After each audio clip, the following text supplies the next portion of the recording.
Hey guys, tonight we're finding out exactly why you couldn't handle medieval women. So before you get comfortable, take a moment like the video and subscribe, but only if you genuinely enjoy what I do here. And let me know in the comments where you're tuning in from and what time it is for you. It's always fascinating to see who's joining us from around the world. Now, dim the lights, maybe turn on a fan for that soft background hum, and let's ease into tonight's journey together. If your image of a medieval woman comes from fairy tales, romantic paintings, or films where she spends her afternoons gazing from a castle window while waiting for a handsome knight to return home, history has some disappointing news. That version certainly existed in songs and poetry, but everyday life was considerably less glamorous and contained far more mud. The average medieval woman wasn't waiting for adventure. She was too busy making sure everyone made it to the next sunrise. Life in the Middle Ages rewarded one quality above all others: usefulness. Charm was pleasant, good looks were appreciated, but neither could milk a cow, repair a torn cloak, preserve enough food for winter, or stop the roof from leaking during 3 days of relentless rain. Medieval women learned these lessons early because they had little choice. Survival depended on competence, not convenience. From dawn until long after sunset, their work rarely stopped. Water had to be hauled from wells or streams. Fires had to be kept alive because relighting one could take considerable effort. Bread wasn't bought, it was baked. Clothes weren't replaced. They were repaired repeatedly until the fabric surrendered completely. Livestock needed feeding. Gardens demanded attention. Cheese had to be made. Ale had to be brewed, because drinking questionable water every day was an excellent way to become a historical footnote. By the time you were congratulating yourself for successfully putting on both boots, she had probably completed enough work to qualify for an entire modern productivity podcast. And it wasn't simply physical labour. A medieval woman often carried an astonishing amount of knowledge entirely in her memory. She knew when to sow grain, when to harvest herbs, how much flour remained in storage, which neighbour owned the wandering goat currently eating the vegetables, which child was developing a fever, and whether the smoked meat hanging above the hearth would last another month or only another week. There was no notebook, no calendar notification, no helpful message reminding her that winter was approaching.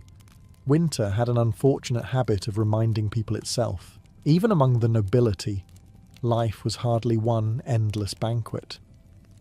Noblewomen frequently supervised enormous estates while their husbands disappeared to fight wars, attend court, or pursue glory in distant lands.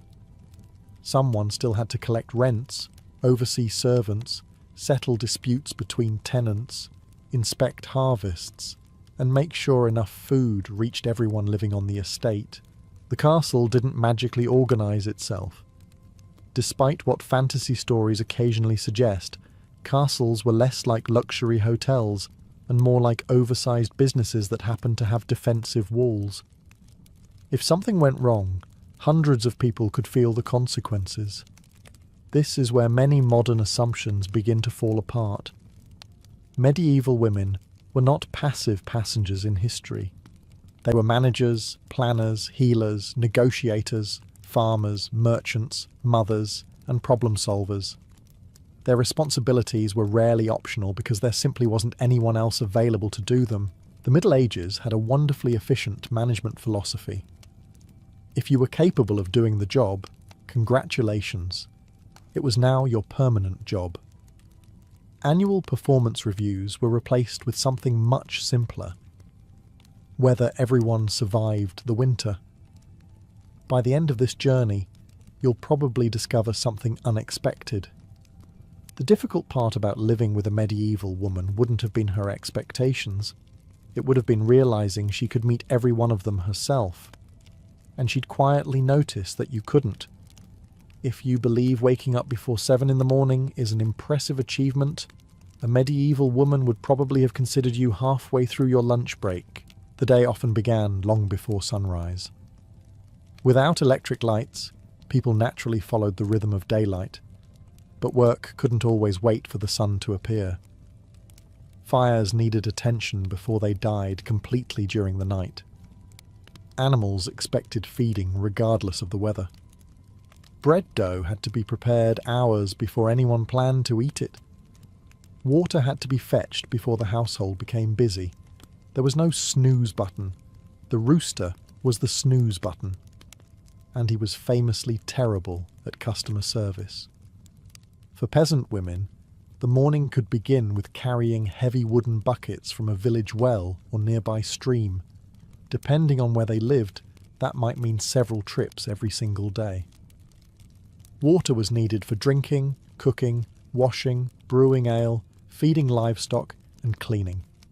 Every drop reached the house because someone physically carried it there. Modern fitness influencers would probably market it as functional strength training. The medieval woman simply called it Tuesday. Once the water arrived, breakfast still wasn't ready. Grain had to be ground into flour if supplies were running low. Porridge needed cooking. Bread required baking or reheating. Cheese, onions, beans, or leftovers from the previous evening might complete the meal. Every ingredient represented hours of labour long before it reached the table. Even eating was the result of planning that stretched across entire seasons. Then came the endless maintenance that kept a household alive. Clothing needed patching because buying new garments was expensive. Wool required spinning before it could become thread. Linen had to be washed by hand using water. Soap made from animal fat and ash, and an extraordinary amount of patience. Meanwhile, children were everywhere. Some were helping, some believed they were helping. History rarely tells us which group was larger. The work didn't stop inside the home. During planting and harvest seasons, women spent countless hours in the fields alongside men, sowing crops, gathering vegetables, collecting fruit, tending gardens, and caring for livestock. Chickens wandered underfoot. Geese loudly announced absolutely everything. Pigs displayed remarkable confidence, despite contributing almost nothing until much later in life. Every season brought different responsibilities. Spring demanded planting. Summer meant endless labour in growing fields. Autumn revolved around harvesting and preserving food before winter arrived.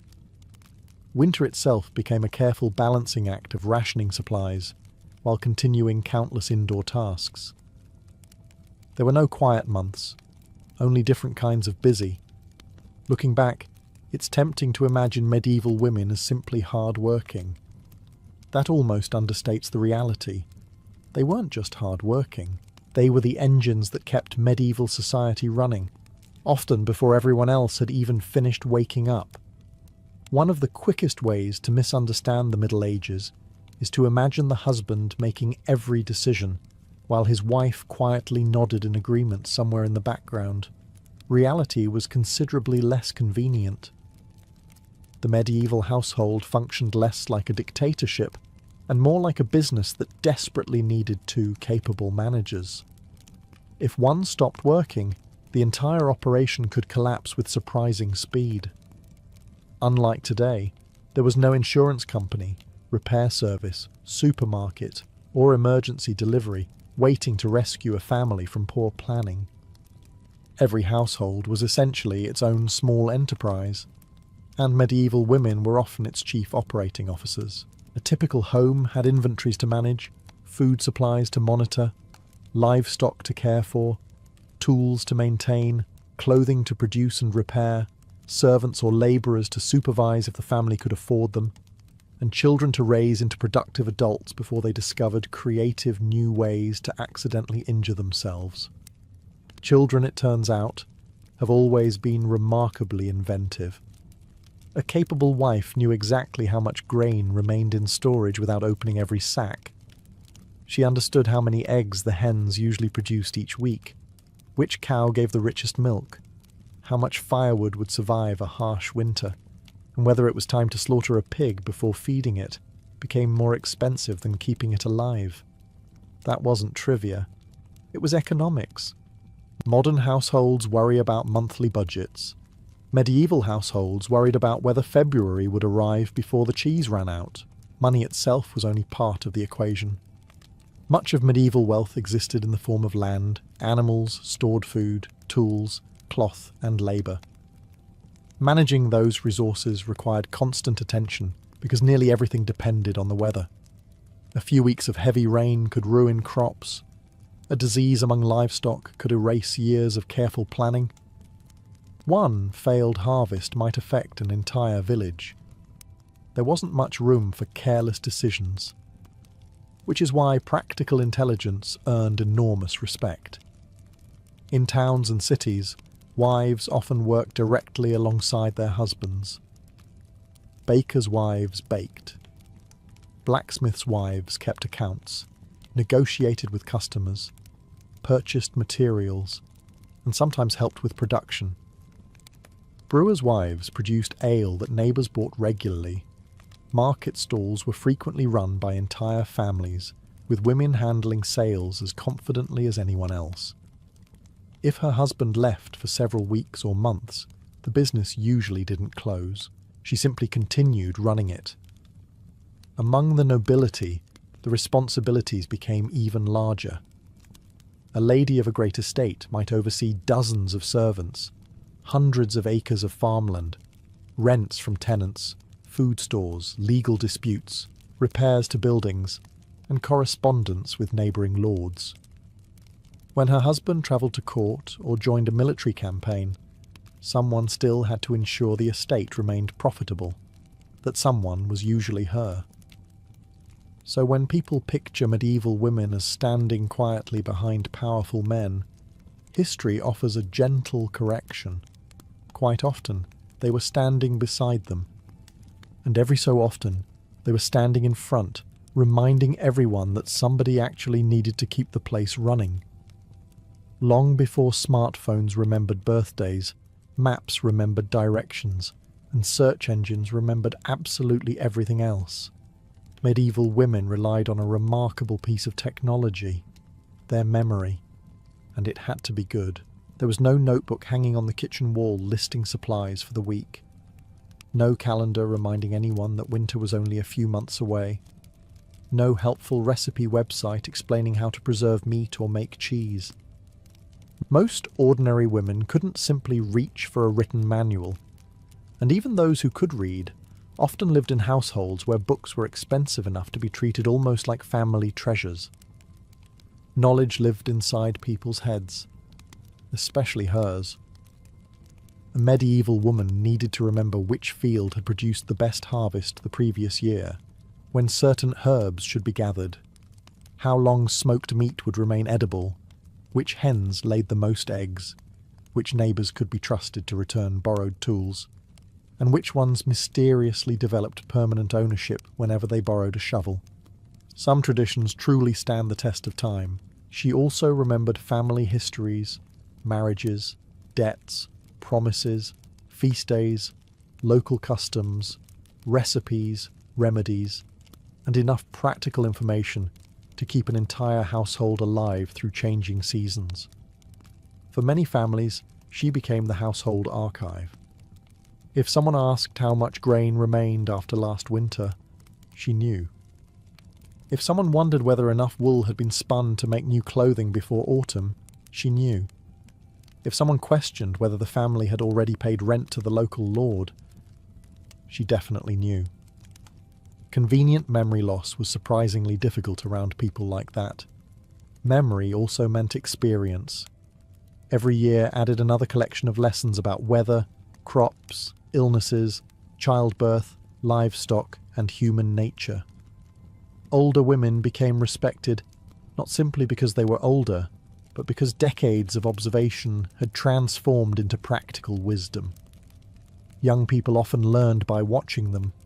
Occasionally they also learned by ignoring them first. History suggests the second method was generally more painful.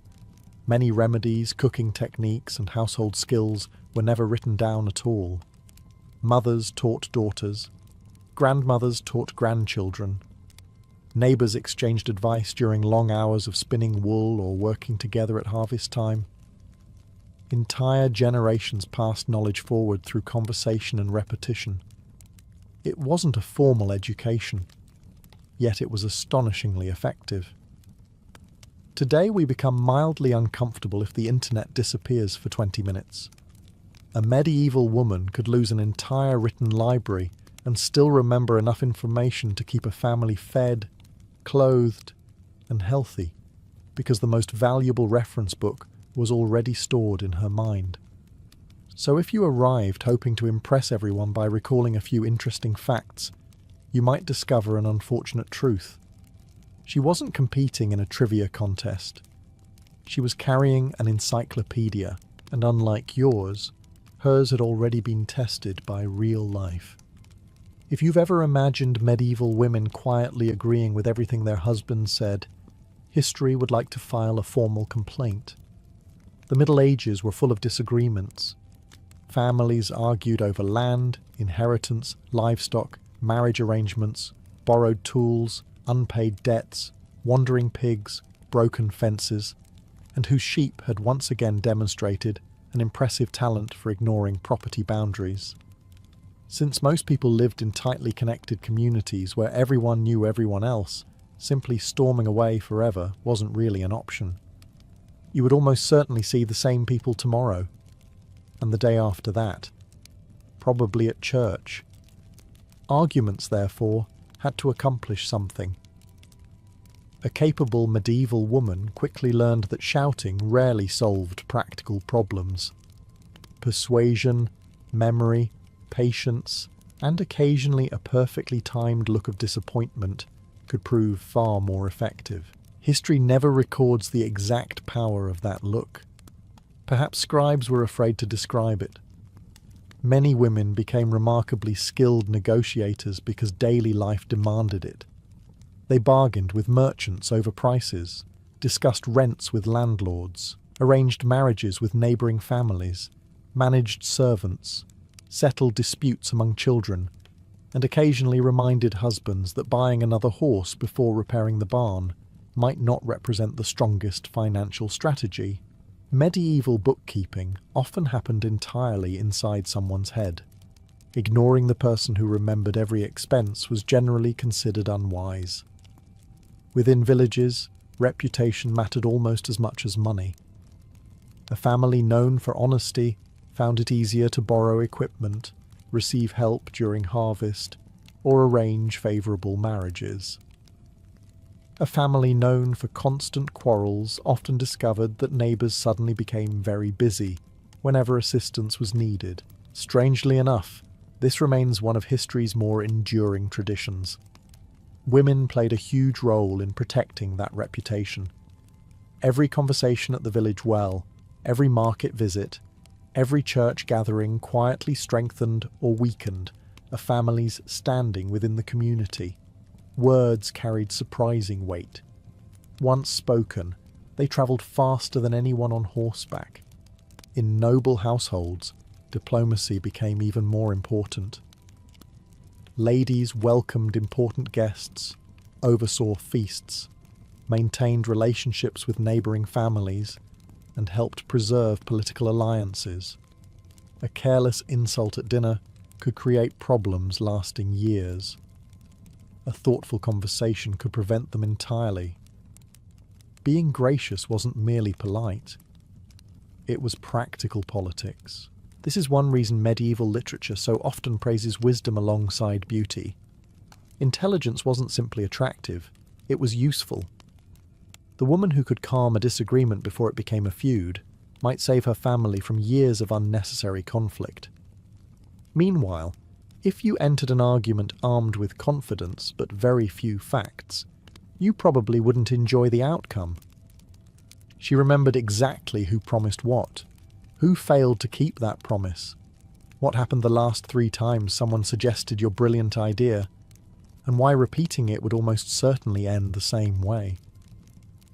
In other words, long before modern debates included screenshots and receipts, she already had both.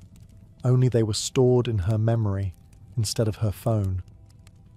Modern dating often begins with carefully chosen photos, witty messages, and hoping nobody notices you accidentally liked a picture from 4 years ago.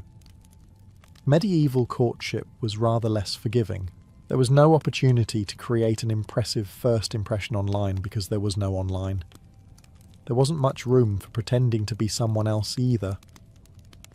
Your neighbours had probably known you since childhood. Your family reputation followed you everywhere, and if you claimed to be hard-working, there were at least 20 people nearby who could immediately confirm whether that was true, or laugh. Mostly laugh. Finding a husband or wife wasn't simply about romance. Marriage was one of the most important economic decisions a family could make. A poor match could mean financial hardship, damaged alliances, or years of unnecessary conflict. A good one could strengthen 2 households for generations. Naturally, medieval women paid attention. Far more attention than many men probably hoped. A young woman wasn't just looking at whether a man was charming. Charm was pleasant, but charm couldn't repair a collapsed stable or produce enough grain after a disappointing harvest. She wanted evidence that he was dependable, skilled, respected, and capable of supporting a household through difficult years. Could he work? Could he keep his word? Did other people trust him? Did he waste money? Did he spend every evening in the alehouse explaining why tomorrow would definitely be more productive? These questions mattered far more than whether he had an impressive smile. Even among the nobility, where marriages were often arranged for political or economic reasons, women still judged character. A husband who was reckless, dishonest, or incapable of managing his responsibilities created enormous problems for everyone connected to him. Titles looked impressive. Competence aged much better. Courtship itself usually happened under careful supervision. Families met. Neighbours watched. Church communities noticed everything. Privacy, as we understand it today, barely existed. If 2 young people spent time together, someone almost certainly knew about it before sunset. Quite possibly before lunch. Villages had an extraordinary communication network. It was powered almost entirely by people minding everyone else's business. This also meant reputations were incredibly difficult to escape. If you were known as hard-working, generous, and reliable, that reputation opened doors. If you were known for laziness, broken promises, or avoiding responsibility, people remembered. They remembered for years, perhaps decades. By the time marriage finally arrived, neither side was entering completely blind. Families had quietly observed one another for a long time. Everyone had gathered opinions, compared stories, and formed judgments based on everyday behaviour rather than carefully rehearsed performances. Which brings us to an uncomfortable conclusion. If you think you could have charmed your way through medieval courtship with confidence alone, history suggests otherwise. Eventually, someone would ask what you actually contributed.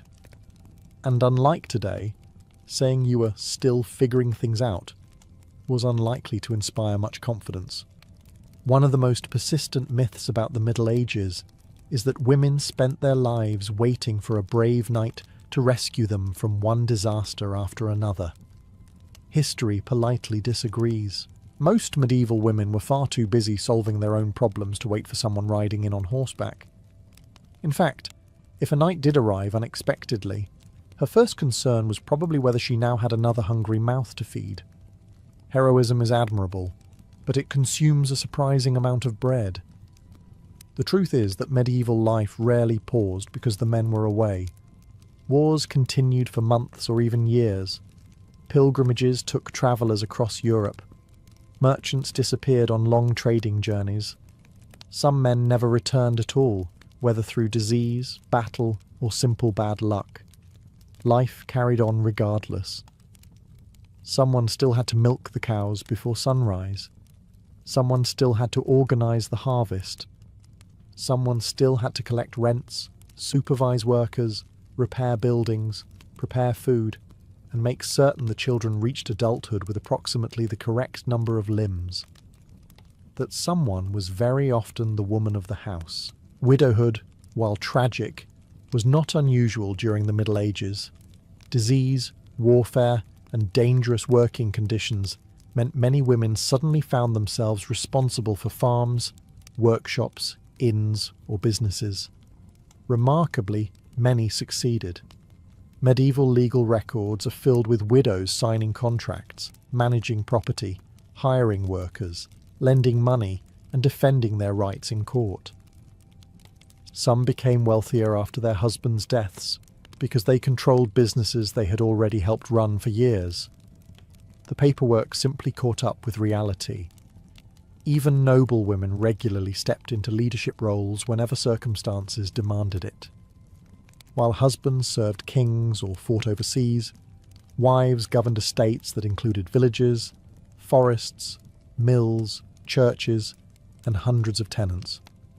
Imagine managing an entire estate without electricity, telephones, vehicles, or spreadsheets. Now imagine doing it while everyone expected the harvest to succeed. No pressure. History also gives us examples of women organising defences during sieges.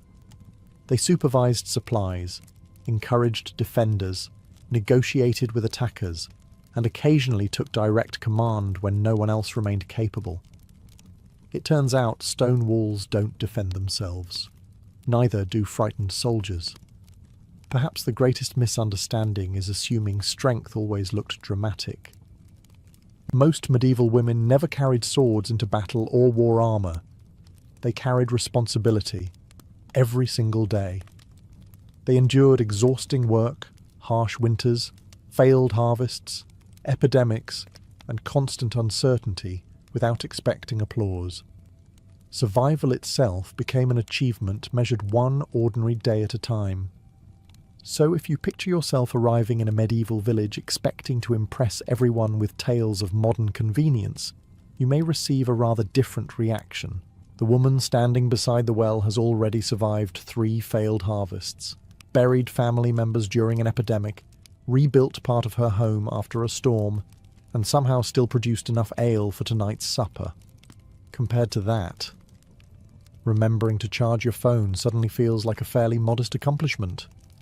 One of the easiest mistakes to make when imagining the Middle Ages is assuming that because many women received little formal education, they lacked knowledge. Formal education and practical intelligence, however, are very different things. A university scholar might debate philosophy and Latin for hours. A medieval woman knew which cow was about to become ill simply by watching it walk across the yard. One of these skills was considerably more useful before breakfast. Knowledge in medieval society wasn't always written down. In fact, much of the most valuable information never appeared in books at all. It passed from mothers to daughters, neighbours to neighbours, and grandmothers to grandchildren through years of observation and experience.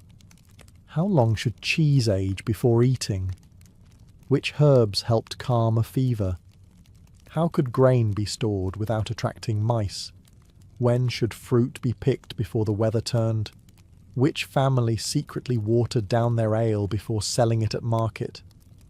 People remembered, especially the women. They became living libraries of practical survival. Need help delivering a calf? She probably knew someone. Need to preserve enough vegetables to survive until spring? She already had a method. Need advice on raising 6 children in a house with 1 room and absolutely no privacy? She might simply laugh. Not because it was funny, because she'd already done it. Modern culture has given us a curious idea about medieval marriage. The husband swings a sword, the wife waits patiently at home, and together they somehow live happily ever after. History, once again, has other plans. For most medieval couples, marriage wasn't the ending of a love story. It was the beginning of a business partnership. The moment a couple married, their list of responsibilities expanded dramatically. There were fields to cultivate, animals to care for, tools to maintain, children to raise, taxes to pay, food to preserve, and enough daily problems to ensure nobody had time to wonder whether life needed more excitement. Life was already exciting enough, usually in the wrong ways. A successful marriage depended on both people understanding their roles and trusting one another's abilities. Medieval husbands often handled heavy agricultural work, construction, long-distance trade, or military obligations. Their wives managed countless responsibilities that were every bit as important, many of which continued whether the husband was home or not. Neither role worked particularly well without the other. This wasn't always about romance. It was about survival. The strongest couples were often those who understood each other's strengths. If one person excelled at managing money, they handled the accounts. If another understood livestock better than anyone else, they made those decisions. Practical ability mattered far more than wounded pride. The harvest had very little interest in winning arguments. It simply wanted to know whether someone had planted the wheat on time. Many marriages also involved long periods of separation. Crusades, wars, pilgrimages, royal service, and trade could keep husbands away for months or years. During those absences, wives became the household's unquestioned managers. Interestingly, very few medieval records describe villages collapsing because the men had left. The women simply continued working. Letters from the period reveal husbands frequently asking their wives to oversee finances, negotiate purchases, collect rents, or settle disputes while they were away. They weren't writing because they had no other option. They were writing because they trusted them. That trust had usually been earned over many years. Marriage also meant sharing hardships. Failed harvests, disease, floods, and famine affected entire families. Neither husband nor wife could solve these disasters alone. Survival depended on cooperation far more than authority. Perhaps that is why medieval writers often praised qualities like loyalty, wisdom, patience, and diligence above beauty or wealth. Attractive people existed in every generation. Reliable people were much harder to find. If you picture yourself arriving in a medieval village hoping to impress everyone by announcing that you're the man of the house, you might receive polite smiles. Then someone would probably hand you a shovel. Not because they doubted your confidence, because confidence was free. The potatoes, unfortunately, were not. And your wife had already been waiting long enough for you to start digging. If there was one thing medieval women valued above almost everything else, it was reliability. Not promises, not grand speeches. Certainly not someone explaining how they were about to become successful once the stars aligned, the weather improved, and they finally felt motivated. Results mattered. In medieval society, almost everyone depended on someone else. A farmer depended on the blacksmith. The blacksmith depended on the charcoal burner. The miller depended on the harvest. Families depended on one another. And wives depended on husbands who actually followed through. If a man promised to repair the barn before autumn, everyone quietly expected the barn to be repaired before autumn. Not during autumn. Definitely not after the first snowfall. The weather had an unfortunate habit of ignoring excuses. This constant pressure created a culture where reputation meant everything. A hard-working man became known throughout the village. So did a lazy one. Neither reputation stayed secret for very long. Villages were surprisingly efficient information networks. You might tell one neighbour you plan to fix the fence tomorrow. By sunset, 3 other neighbours were already wondering why it hadn't happened today. For medieval women, choosing a husband, or continuing to respect one, often depended on these everyday habits. Did he finish what he started? Could people trust his word? Did he remain calm when things went wrong? Or did he suddenly become fascinated by disappearing into the alehouse until the problem solved itself? History suggests the second strategy produced mixed results. The same standards applied inside the household. Respect wasn't automatically granted because someone happened to be the husband. Medieval literature, religious writings, and household advice repeatedly encouraged men to lead through responsibility, fairness, and diligence rather than arrogance. Authority without competence rarely impressed anyone, especially someone who had already completed half the day's work before sunrise. Women noticed consistency, not just on special occasions. Every day, a husband who quietly worked beside his family, helped secure enough food for winter, honoured his agreements, and treated others fairly built something far more valuable than popularity. He built trust. Trust allowed households to survive difficult years. It kept marriages stable during long absences. It allowed wives to manage estates with confidence while husbands travelled, knowing both shared the same goals. Without trust, everything became harder, even simple tasks. Perhaps this explains why medieval stories often celebrate ordinary virtues instead of dramatic heroics. Courage on a battlefield was admirable. Coming home and repairing the leaking roof before the next storm was equally admirable. One simply received fewer songs. So if you imagine arriving in a medieval village, hoping everyone will admire your confidence, your fashionable clothes, or your ability to explain why something wasn't technically your fault, you may be disappointed. The woman watching from across the yard has exactly one question. Can people rely on you? If the answer is yes, you've made an excellent first impression. If the answer is no, she probably figured that out long before you did. One of the biggest mistakes you can make is assuming that kindness and toughness cannot exist in the same person. The average medieval woman had to possess both. She might spend the morning comforting a frightened child, the afternoon helping an elderly neighbour whose husband had fallen ill, and the evening telling a fully grown man exactly why his latest decision was spectacularly foolish. Life demanded flexibility. The Middle Ages were not gentle. Disease arrived without warning. Harvests failed. Winters seemed determined to last forever. Children often died young. Families lost parents, siblings, and friends far more often than people today can easily imagine. Grief was familiar. Giving up was not an option. That constant hardship produced remarkable resilience. Medieval women learned very early that waiting for perfect circumstances was a luxury nobody could afford. If something needed doing, it was done. If disaster struck, people adapted because there was rarely another choice. Complaining consumed valuable time. The chickens, unfortunately, refused to care about your emotional journey. This resilience could sometimes appear harsh to modern eyes. Medieval mothers expected children to contribute from a young age. Teenagers worked alongside adults.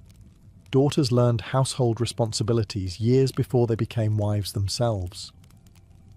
Childhood certainly existed. It was simply much busier. The same practical attitude extended to relationships. A woman whose husband repeatedly made poor decisions could find herself carrying the consequences for years afterward. Every foolish purchase, every unnecessary argument, every neglected repair eventually landed on someone else's shoulders. Quite often, hers. It should not surprise us that medieval women developed little patience for avoidable stupidity. History is filled with examples of women warning husbands against reckless decisions, encouraging caution before risky ventures, and urging families to prepare for difficult seasons. Sometimes those warnings were followed. Sometimes they were ignored. The records suggest that ignoring them had an unfortunate tendency to become educational. Even noble women displayed this determination. Queens, countesses, and ladies of great estates negotiated with kings.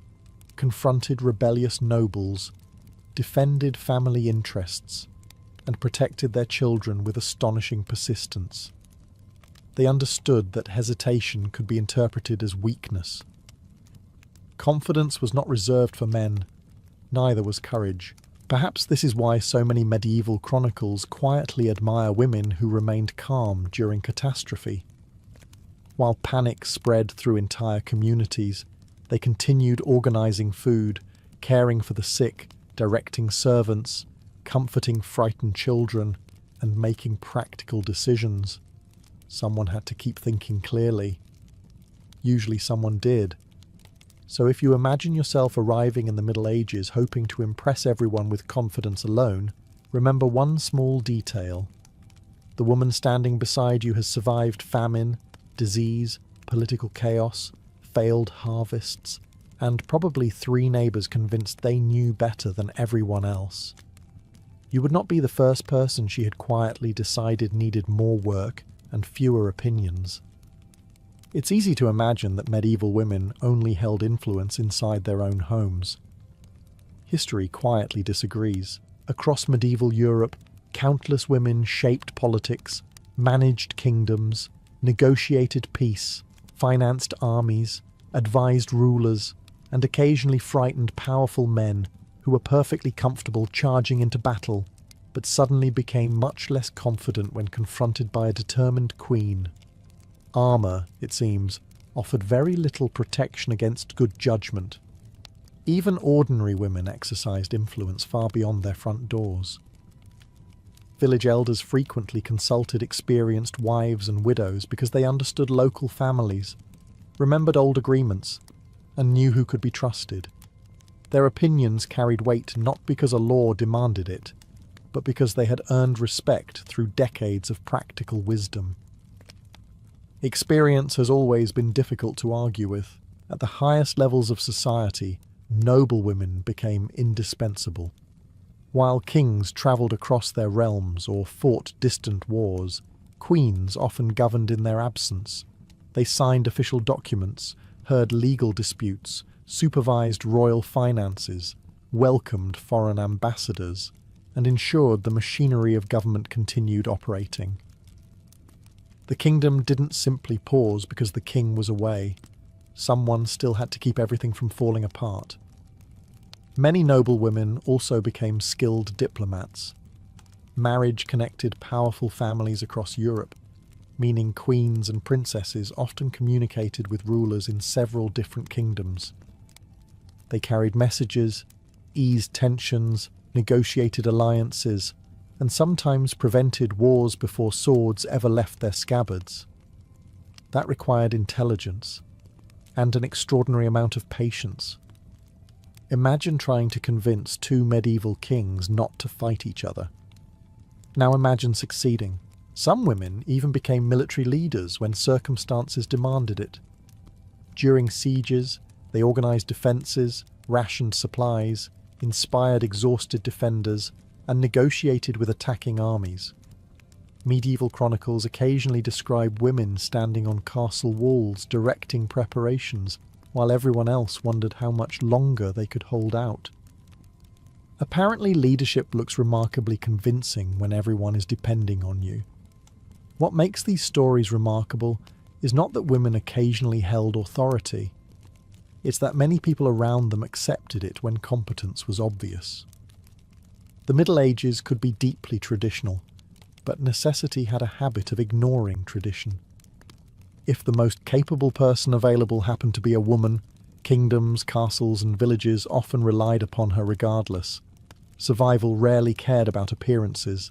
Looking back, we sometimes underestimate medieval women because they rarely wrote books celebrating themselves. Their achievements are scattered across legal records, royal letters, monastery chronicles, and estate accounts rather than dramatic autobiographies. Yet those quiet documents tell an unmistakable story. Again and again, when kingdoms faced uncertainty, families faced disaster, or communities needed steady leadership, women stepped forward because someone had to. So if you believe medieval women spent history waiting for permission to matter, you're asking the wrong question.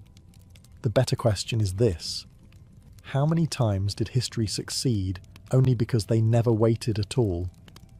By now, you've probably noticed a pattern. The further we move away from fairy tales and closer to historical records, the tougher medieval women become. This surprises many people because history has a habit of simplifying the past.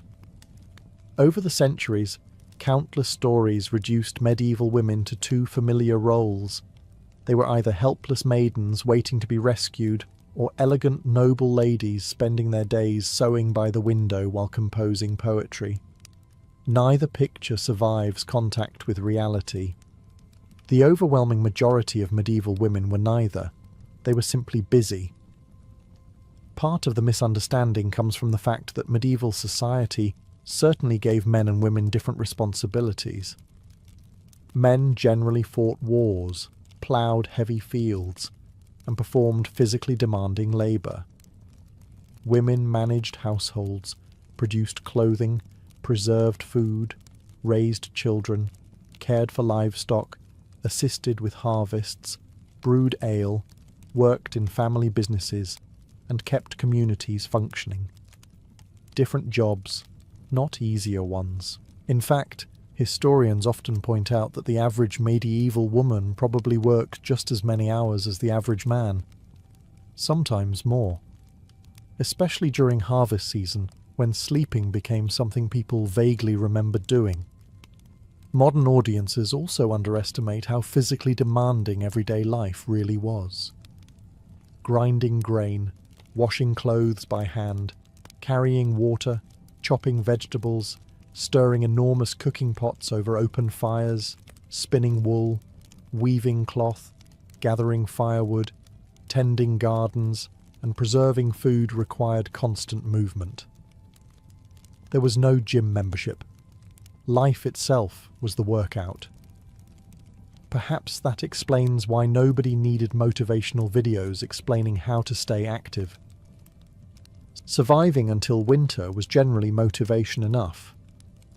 Another myth suggests medieval women had no influence because they rarely appeared in famous battles or political speeches. But history isn't only shaped by people standing on battlefields. It is shaped by the people making sure everyone else survives long enough to reach them.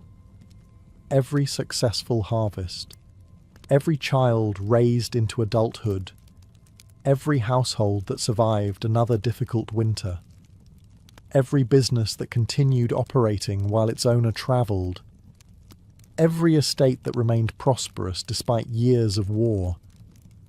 Behind countless achievements stood women whose names never appeared in grand chronicles. Not because they lacked importance, because medieval writers often assumed everyone already understood how essential their work was. Ironically, later generations forgot.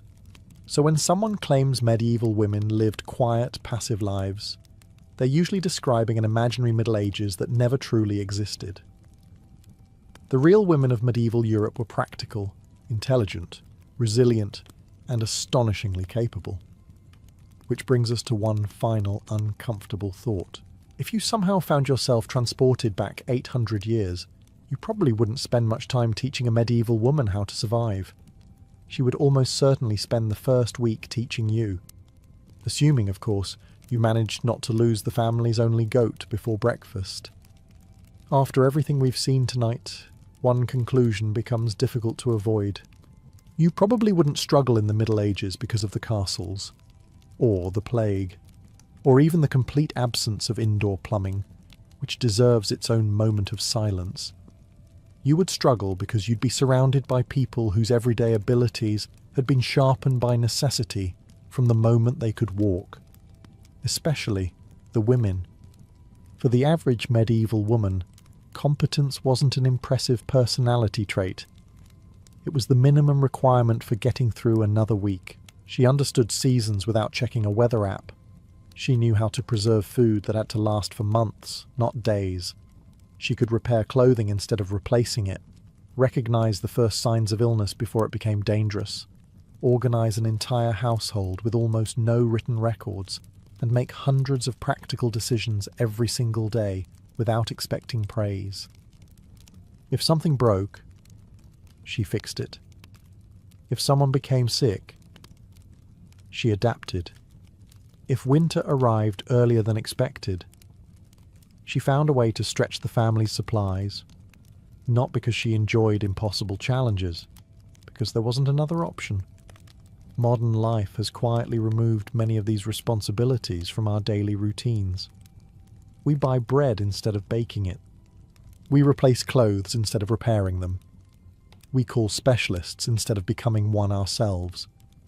Need water? Turn a tap. Need light? Flip a switch. Need dinner? Someone might deliver it directly to your front door. A medieval woman would probably consider this astonishing. She might also wonder why you're still tired. That isn't meant as criticism. It's simply a reminder that people become products of the worlds they live in. The Middle Ages demanded resilience. Our world demands very different skills. Neither makes people better or worse, only different. Perhaps that's the greatest lesson hidden beneath all the myths. Medieval women weren't extraordinary because they possessed superhuman abilities. They became extraordinary because ordinary life required extraordinary effort. Generation after generation, they adapted to challenges most of us will thankfully never face. Their strength wasn't loud, it was constant. Their courage wasn't always recorded in chronicles. It appeared in thousands of ordinary mornings that began before sunrise and ended long after darkness fell. History rarely remembers every loaf of bread baked, every child comforted, every roof repaired, every harvest saved, or every difficult decision made around a small wooden table. Yet those quiet victories built medieval civilization just as surely as kings built castles. So the next time someone jokes that life in the Middle Ages was simple, remember the women who lived it. Not because they were fearless, not because they never grew tired, but because every single day they did what needed to be done anyway. And if we're being completely honest, after spending 1 week trying to keep up with them, you'd probably be asking whether there was perhaps another century available. Roman crossing the Rhine for the first time, the landscape itself seemed to announce that they had entered another world. The tidy vineyards that stretched across Italy and Gaul disappeared, replaced by endless forests, misty marshes, and rolling fields of grain. There were no hills covered in grapevines, no marble villas with wine presses, and no taverns boasting the latest vintage from Campania. Instead, smoke drifted from timber villages where families brewed something entirely different. The aroma hanging in the air was not fermented grapes, but warm barley, oats and malt, slowly transforming into ale. For the Romans, wine was more than a beverage. It represented civilization itself. Since childhood, Roman citizens drank watered wine with meals, offered it to the gods during religious ceremonies, and celebrated victories with generous cups. A vineyard was considered a mark of prosperity, refinement, and good order. To many Roman writers, people who did not cultivate grapes appeared to be missing one of the defining features of civilized life. Yet beyond the frontier, the Germanic tribes had reached a different conclusion. Their colder climate made vineyards unreliable, but fields of barley, wheat, rye, and oats flourished. Rather than forcing nature to imitate the Mediterranean, they embraced what the land offered. Grain became bread, porridge, and, perhaps most importantly, beer. When Julius Caesar described the tribes during his Gallic campaigns, he noted that many relied little on imported luxuries. They valued livestock, hunting, and simple agriculture, while wine remained scarce. Later, Tacitus observed that Germanic peoples brewed intoxicating drinks from barley or wheat, producing a beverage that he remarked resembled wine, though only from a Roman point of view. It was not an imitation of wine at all. It was its own proud tradition. The first Roman soldiers who accepted a wooden cup of Germanic ale probably experienced mixed emotions. The drink was cloudier than the carefully filtered wines of Italy. It often carried hints of herbs, smoke, and freshly baked bread. Depending on the brewer, one batch could taste entirely different from the next. Consistency was not the goal. Nourishment and hospitality were. Roman officers often looked down upon beer as the drink of barbarians, yet necessity had a way of softening prejudice. Garrisons stationed along the Rhine sometimes found local ale easier to obtain than expensive shipments of wine arriving from distant provinces. A legionary who had spent months patrolling rain-soaked forests might quietly admit that a warm cup of fresh ale after a cold day's march was not the worst invention beyond Rome's borders. This difference in drink reflected something much larger than personal taste. It revealed two civilizations shaped by completely different environments. Rome trusted vineyards, trade routes, and centuries of agricultural tradition. The Germanic tribes trusted forests, grain fields, and the rhythms of northern seasons. Neither culture believed its own customs unusual. Each simply assumed that its way was the natural one. That simple wooden cup of beer would become one of the earliest symbols of the cultural divide between Rome and the peoples beyond the Rhine, a divide that fascinated Roman writers for centuries and would shape countless encounters between empire and tribe. If a Roman merchant asked a Germanic brewer where the vineyards were, the answer would probably have been a puzzled stare, followed by a gesture toward a field of barley. Why grow grapes that struggled against long winters when sturdy grains flourished with almost insulting ease? The Germanic tribes did not see beer as a substitute for wine. It was simply the drink their land had always provided. Brewing began long before the first cup was poured. After the grain harvest, barley was the favourite choice in many regions, though wheat, oats, rye, and even mixtures of several grains could all find their way into the brewing vat. The grain was soaked in water until it began to sprout. This process, known today as malting, unlocked natural sugars hidden inside each kernel. Once the tiny shoots appeared, the grain was carefully dried over a fire or in the open air, depending on the season. The drying process often gave the finished ale a faint smoky flavour. Modern breweries spend enormous effort producing identical batches every time. Germanic brewers would likely have found this obsession amusing. Every harvest differed, every fire burned differently, every season left its own signature on the grain. Variety was expected rather than avoided. The malted grain was then crushed using stone querns before being mixed with hot water inside large wooden tubs or sturdy clay vessels. As the mixture rested, its sugars dissolved into the liquid, creating a sweet mash. The spent grain could still feed livestock, ensuring that very little of the harvest went to waste. Unlike later medieval brewers, many Germanic tribes did not rely heavily on hops, which only became widespread centuries afterward. Instead, local herbs supplied bitterness and aroma. Bog myrtle, yarrow, mugwort, juniper berries, spruce tips, heather, and other wild plants varied from region to region. Every village knew which herbs grew best nearby, making each community's ale slightly different from its neighbours. Fermentation itself remained something of a mystery. Brewers understood that if the sweet liquid rested under the right conditions, it would transform into an intoxicating drink. They did not know about yeast cells, but generations of experience taught them how to encourage the process. Wild yeast floating through the air or lingering inside well-used brewing vessels performed the work naturally. Brewing was usually a household responsibility rather than a profession. Women often oversaw the process, just as they baked bread and prepared meals.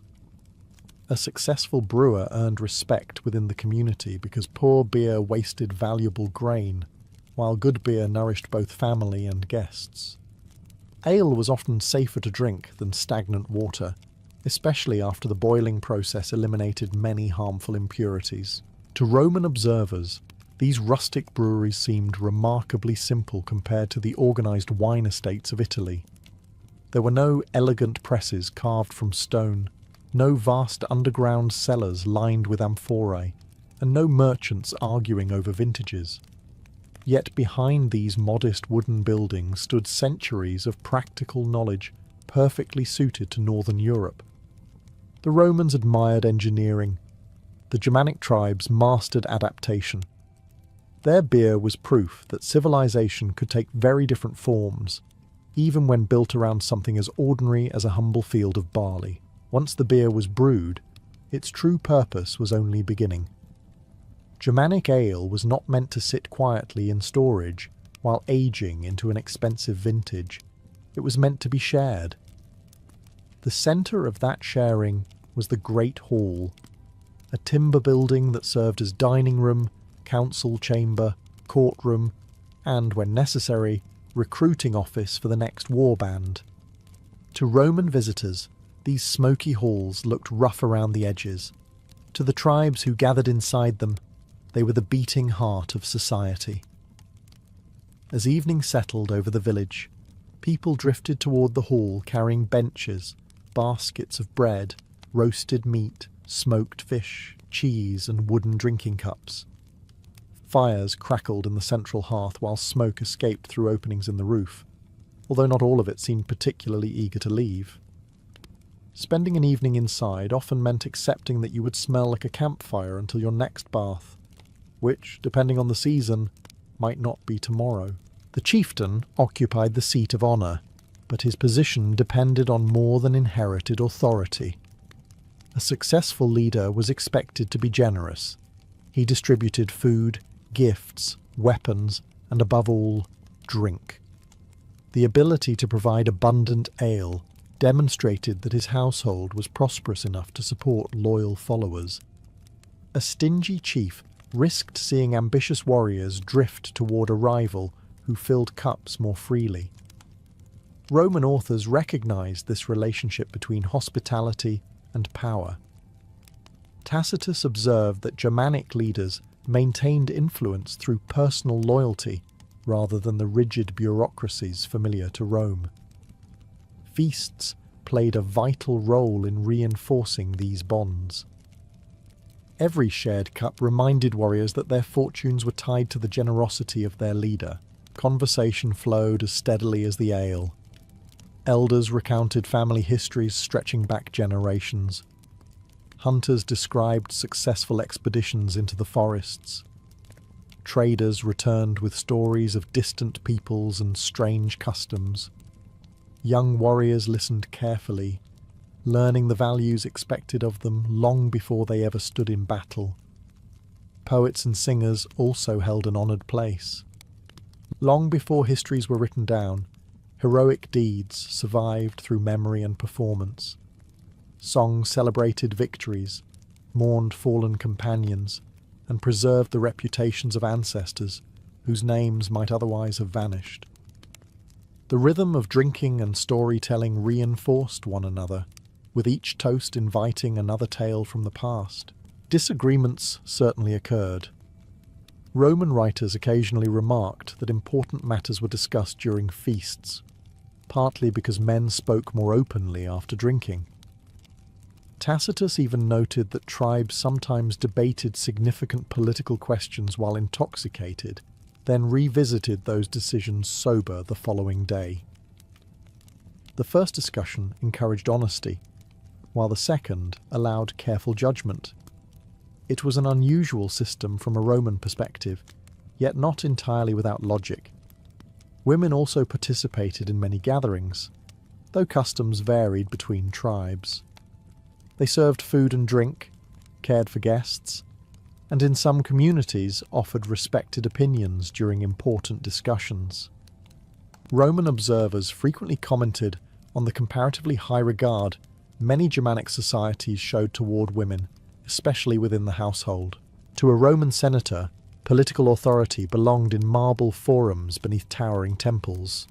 Beyond the Rhine, It often rested inside a wooden hall where firelight flickered across carved beams.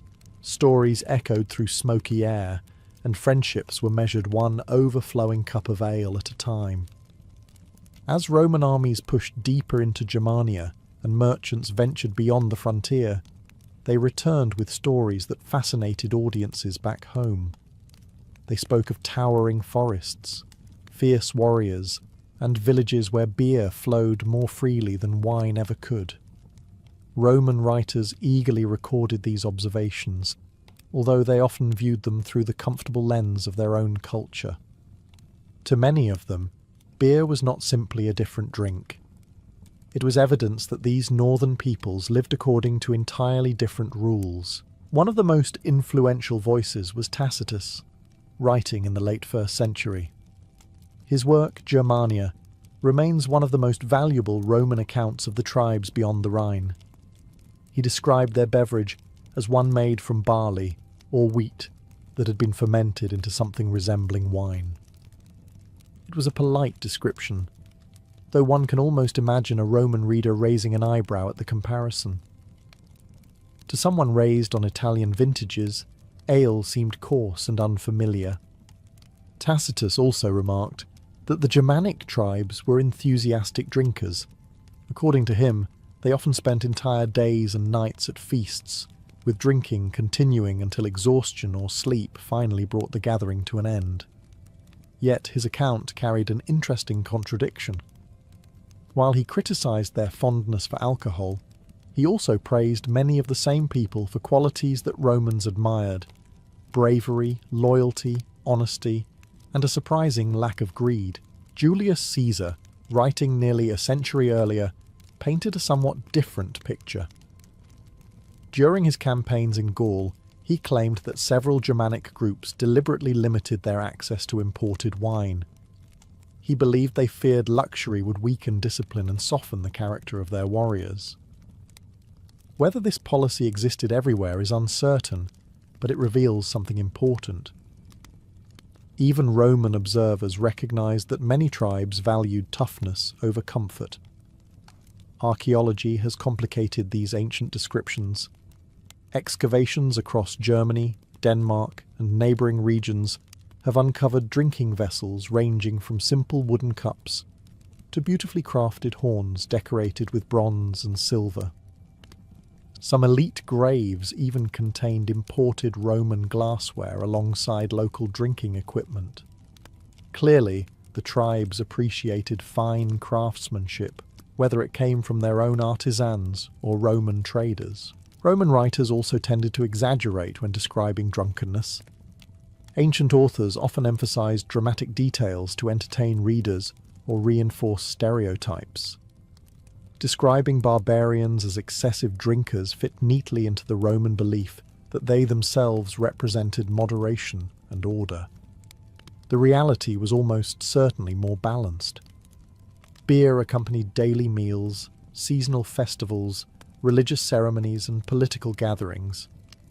It was woven into ordinary life, not simply an excuse for endless revelry. Ironically, Roman society was hardly free from excessive drinking.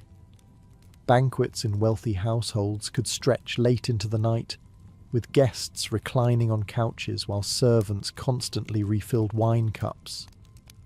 The difference was presentation. Romans diluted their wine with water and surrounded drinking with elaborate etiquette, convincing themselves that refinement somehow separated them from the tribes across the Rhine. In truth, both cultures enjoyed gathering around a drink. One preferred wine poured from elegant amphorae. The other favoured fresh ale served from wooden barrels. Roman authors noticed the differences immediately, but beneath those differences lay something surprisingly familiar: the simple human pleasure of sharing stories, strengthening friendships, and ending the day with a full cup in hand. As the frontier between Rome and Germania became busier with merchants, diplomats, and soldiers, another traveller quietly crossed the Rhine alongside them: wine. Amphorae filled with red and white vintages from Italy, Gaul, and Hispania found their way into Germanic settlements. sometimes travelling hundreds of miles by river and wagon. To the Romans, these shipments carried one of civilization's greatest achievements. To the Germanic tribes, they were something altogether different, a rare curiosity rather than a replacement for the drink they already loved. Roman wine was expensive beyond the frontier. Every amphora had to survive a long journey through forests, rivers, changing seasons, and occasionally ambitious bandits who appreciated free refreshments. By the time the wine reached a tribal chieftain, its value had risen considerably. Owning imported wine became a visible symbol of wealth and successful trade with the empire. Archaeologists have uncovered Roman amphorae, fine drinking cups, and bronze wine vessels in elite Germanic graves. These discoveries reveal that tribal leaders welcomed luxury goods from the empire. A Roman goblet placed beside a respected chieftain in death was not merely decoration. It announced that its owner had connections reaching far beyond his homeland. Yet something interesting happened. Even as Roman wine arrived, beer never disappeared. For ordinary families, ale remained the drink of everyday life. The ingredients were local, familiar, and dependable. Every harvest produced new grain, every household possessed the knowledge to brew, and every village had traditions passed from one generation to the next. Beer required no merchants crossing dangerous frontiers and no expensive imports from distant provinces. It belonged entirely to the people who made it. Roman writers often assumed that wine represented progress and refinement. They believed that as tribes came into closer contact with the empire, they would naturally abandon simpler customs in favour of Roman habits. History proved otherwise. Germanic societies eagerly adopted certain Roman technologies, weapons, jewellery, and manufactured goods, while continuing to brew the same ale their ancestors had enjoyed for centuries. The drinks themselves reflected two very different economies. Roman vineyards demanded permanent settlements, careful cultivation, skilled labour, storage facilities, and an extensive trade network capable of moving fragile cargo across the empire. Beer fit a more decentralised world. A farming household could produce its own supply, using grain harvested only a short walk from the front door. The entire process relied on local knowledge rather than imperial infrastructure. Climate also shaped these preferences. Northern Europe simply favoured grain over grapes, while small vineyards occasionally appeared in warmer frontier regions. The harsh winters beyond the Rhine made large-scale wine production unreliable. Nature itself encouraged brewing instead of winemaking. Over time, Roman soldiers stationed along the frontier began adapting as well. Supplies of wine were not always guaranteed, especially during difficult campaigns or harsh winters. Local beer became increasingly familiar to many garrisons. Some legionaries undoubtedly developed a taste for it, even if they preferred not to mention this fact while writing home to Italy. In the end, wine became a prestigious guest in Germania, welcomed on special occasions and admired for its distant origins. Beer, however, remained the trusted companion waiting by the hearth.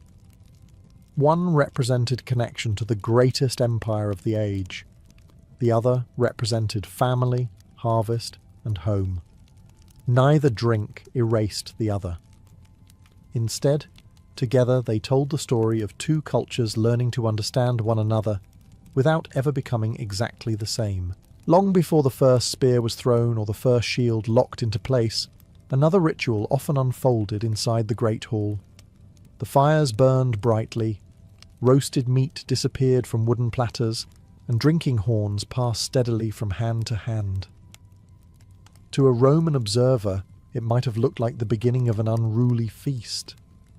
To the Germanic tribes, however, these gatherings prepared warriors not only for combat, but also for the possibility that some of them would never return. Roman writers frequently remarked upon the courage of Germanic warriors.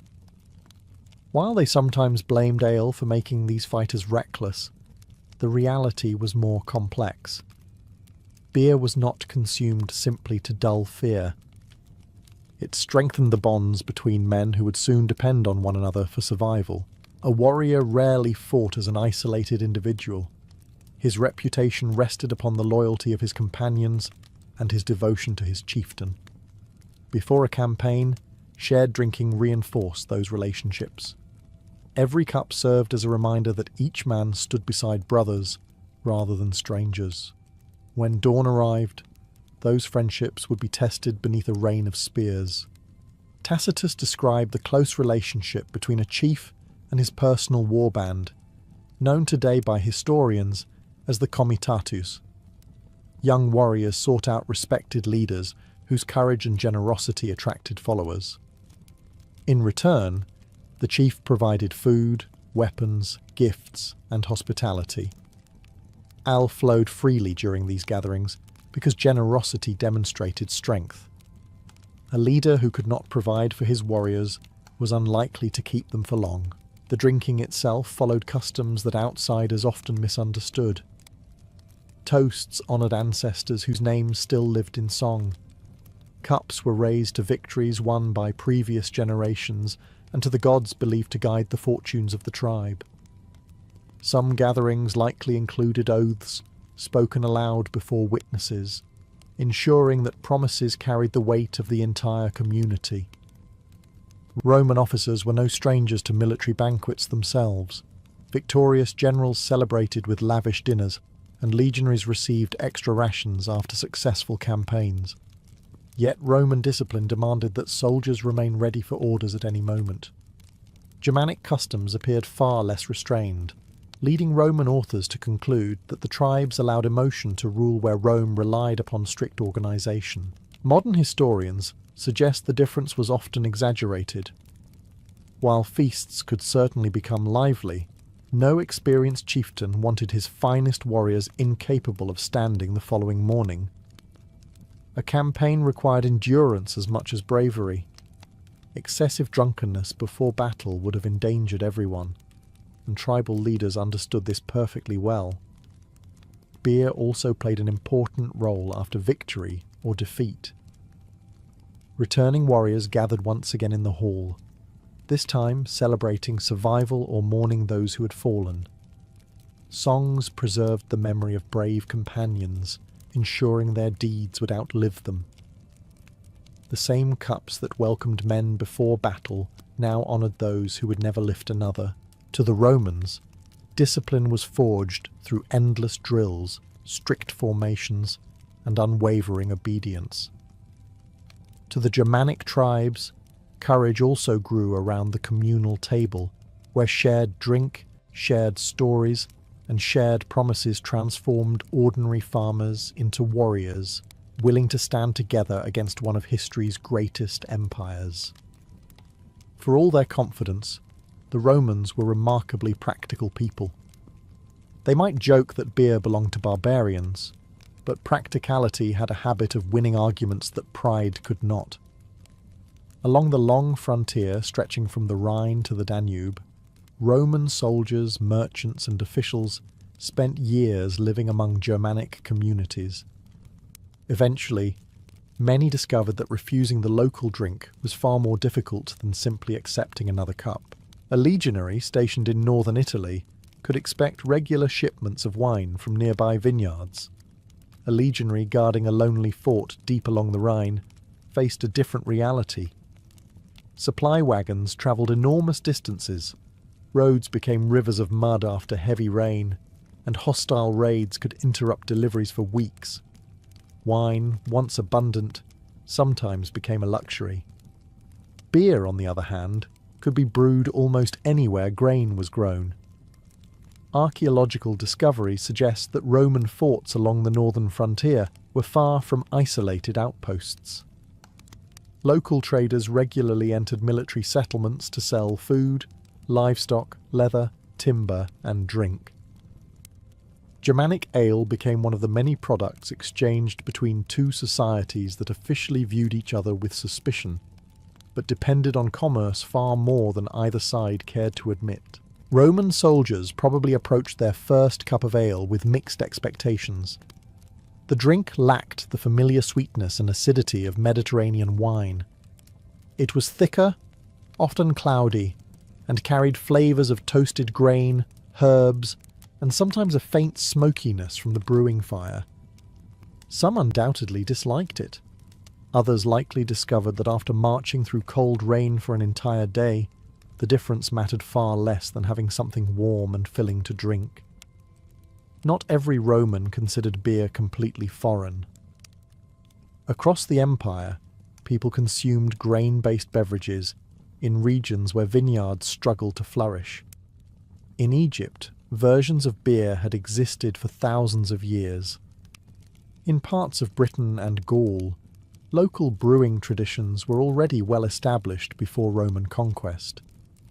The empire contained so many climates and cultures that even Roman citizens disagreed about what constituted the ideal drink. Merchants proved even less concerned with cultural pride.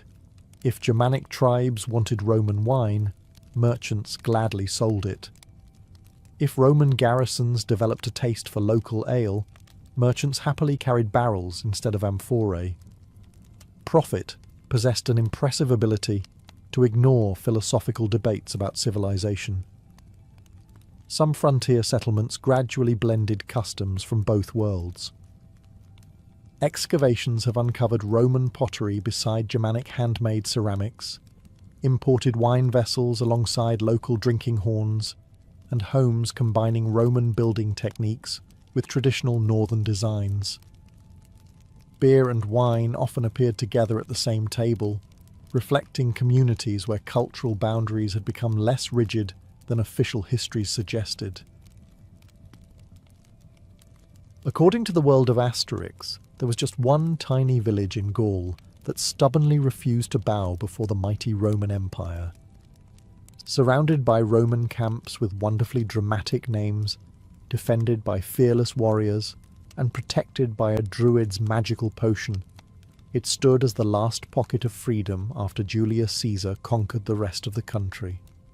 It is a charming idea, full of humour and impossible heroics. But behind the jokes lies a surprisingly fascinating historical question. Was there ever a village that truly held out against Rome? To answer that, we must travel back to the 1st century before Christ, when Julius Caesar launched one of the most ambitious military campaigns in Roman history. Between 58 and 50 before Christ, he led his legions across Gaul, a vast region that covered most of modern France, as well as parts of Belgium, Switzerland, Germany, and northern Italy. It was home to dozens of Celtic tribes, each with its own leaders, traditions, rivalries, and ambitions. Gaul was not a single nation waiting to be conquered. It was a patchwork of independent peoples who often spent as much time competing with one another as resisting outside enemies. This division became one of Caesar's greatest advantages.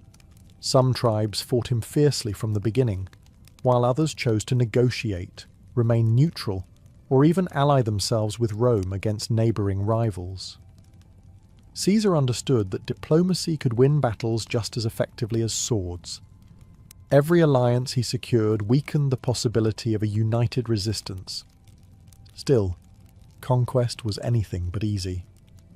The Gallic Wars lasted 8 exhausting years, forcing Roman armies to cross rivers, besiege enormous hill forts, march through dense forests, and survive harsh winters.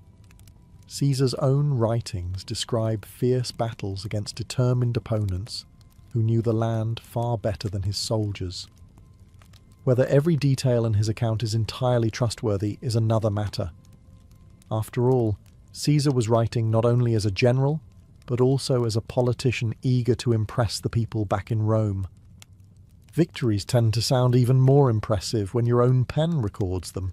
The closest historical inspiration for Asterix's indomitable village came near the very end of the war. In 52 before Christ, many Gallic tribes finally united under the leadership of the Arvernian noble Vercingetorix. For perhaps the first time, much of Gaul fought together against Rome.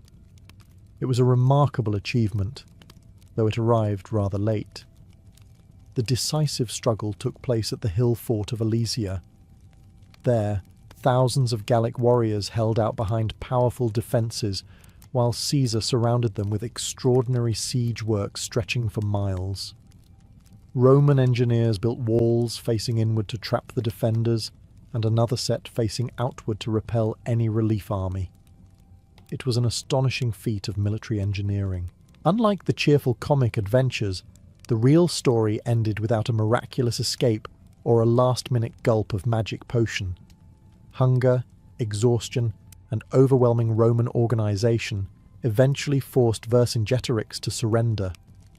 Gaul became part of the Roman world. Yet the spirit that inspired Asterix was not invented. Across those long years of conquest, countless villages, tribes, and ordinary families resisted in ways both large and small. No single village remained forever unconquered, but the determination to preserve their independence was very real. The famous little village is therefore less a historical location than a symbol of every community that refused to surrender quietly, turning one of history's greatest conquests into a timeless story of courage, humour, and defiance. If there is one character who seems to hold the fate of the entire village in his hands, it is the druid Getafix.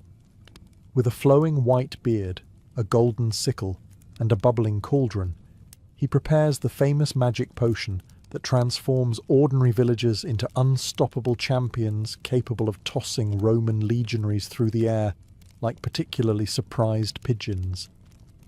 It is one of the most memorable ideas in the series, yet it also raises an intriguing question. How much of Getafix is pure fantasy, and how much comes from the real druids of ancient Gaul? Surprisingly, far more than you might expect. The druids were among the most respected figures in Celtic society. Roman writers, especially Julius Caesar, described them as far more than priests.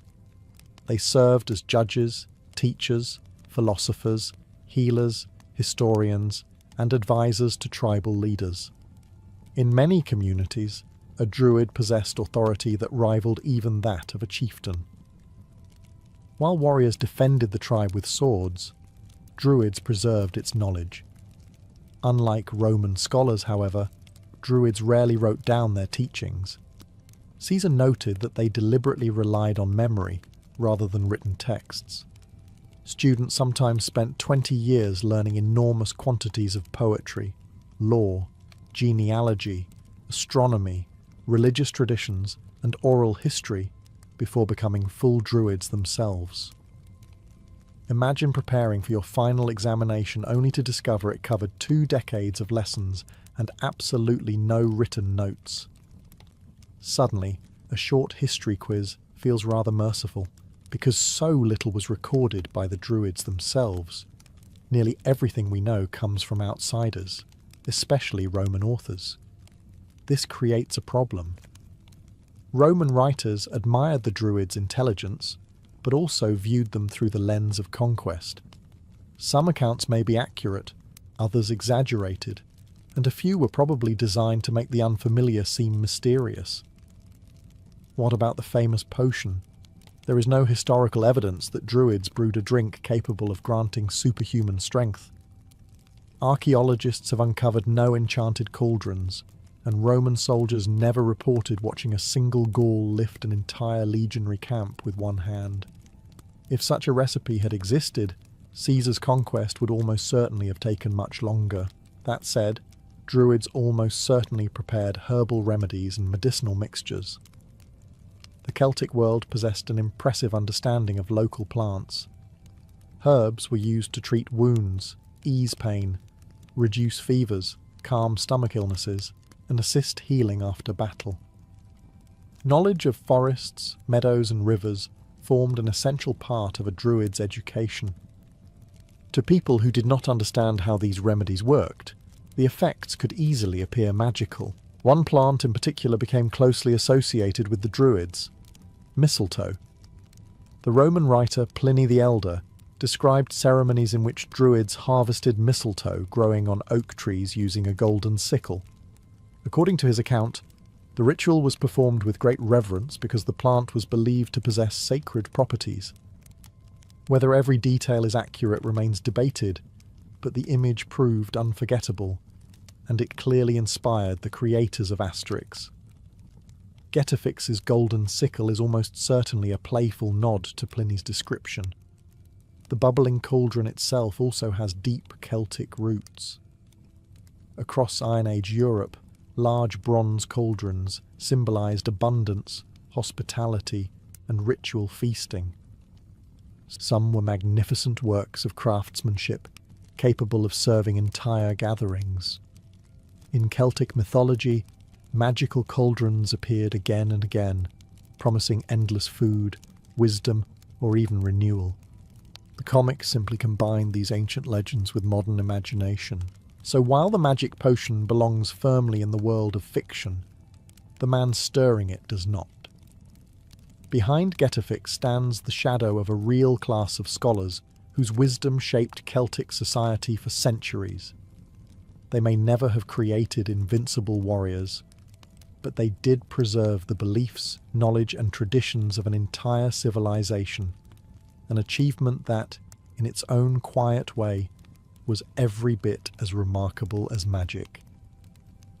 If you only knew the Gauls through Asterix, you might imagine every Celtic warrior charging into battle wearing enormous winged helmets, sporting an impressive moustache, and possessing enough strength to flatten an entire Roman cohort before lunchtime. While the comics exaggerate these features for laughs, they are not entirely disconnected from reality. Roman soldiers genuinely feared many of the warriors they encountered in Gaul, although not because they had recently sampled a druid's magic potion. The peoples of ancient Gaul were renowned fighters long before Julius Caesar arrived. Warfare played a central role in Celtic society, shaping alliances, politics, and reputation. A successful warrior gained prestige, wealth, and followers. Victory brought captured weapons, livestock, and sometimes even land. Defeat could mean the loss of everything. Roman writers often described the Gauls as physically imposing. Many tribesmen were taller than the average Roman legionary, partly because of genetics and partly because northern European diets were rich in dairy products, meat and grains. When these towering warriors appeared with brightly coloured clothing, decorated shields and long hair flowing behind them, they created an intimidating sight even before the battle began.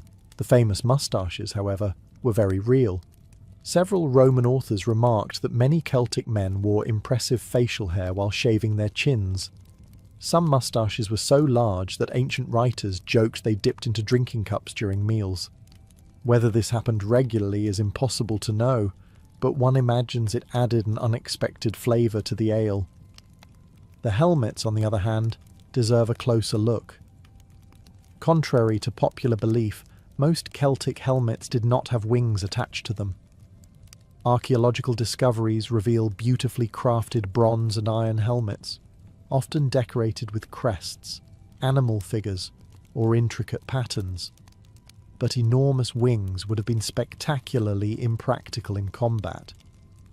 Running through a forest while wearing 2 large metal feathers on your head is an excellent way to discover every low tree branch personally. The Gauls also carried a remarkable variety of weapons.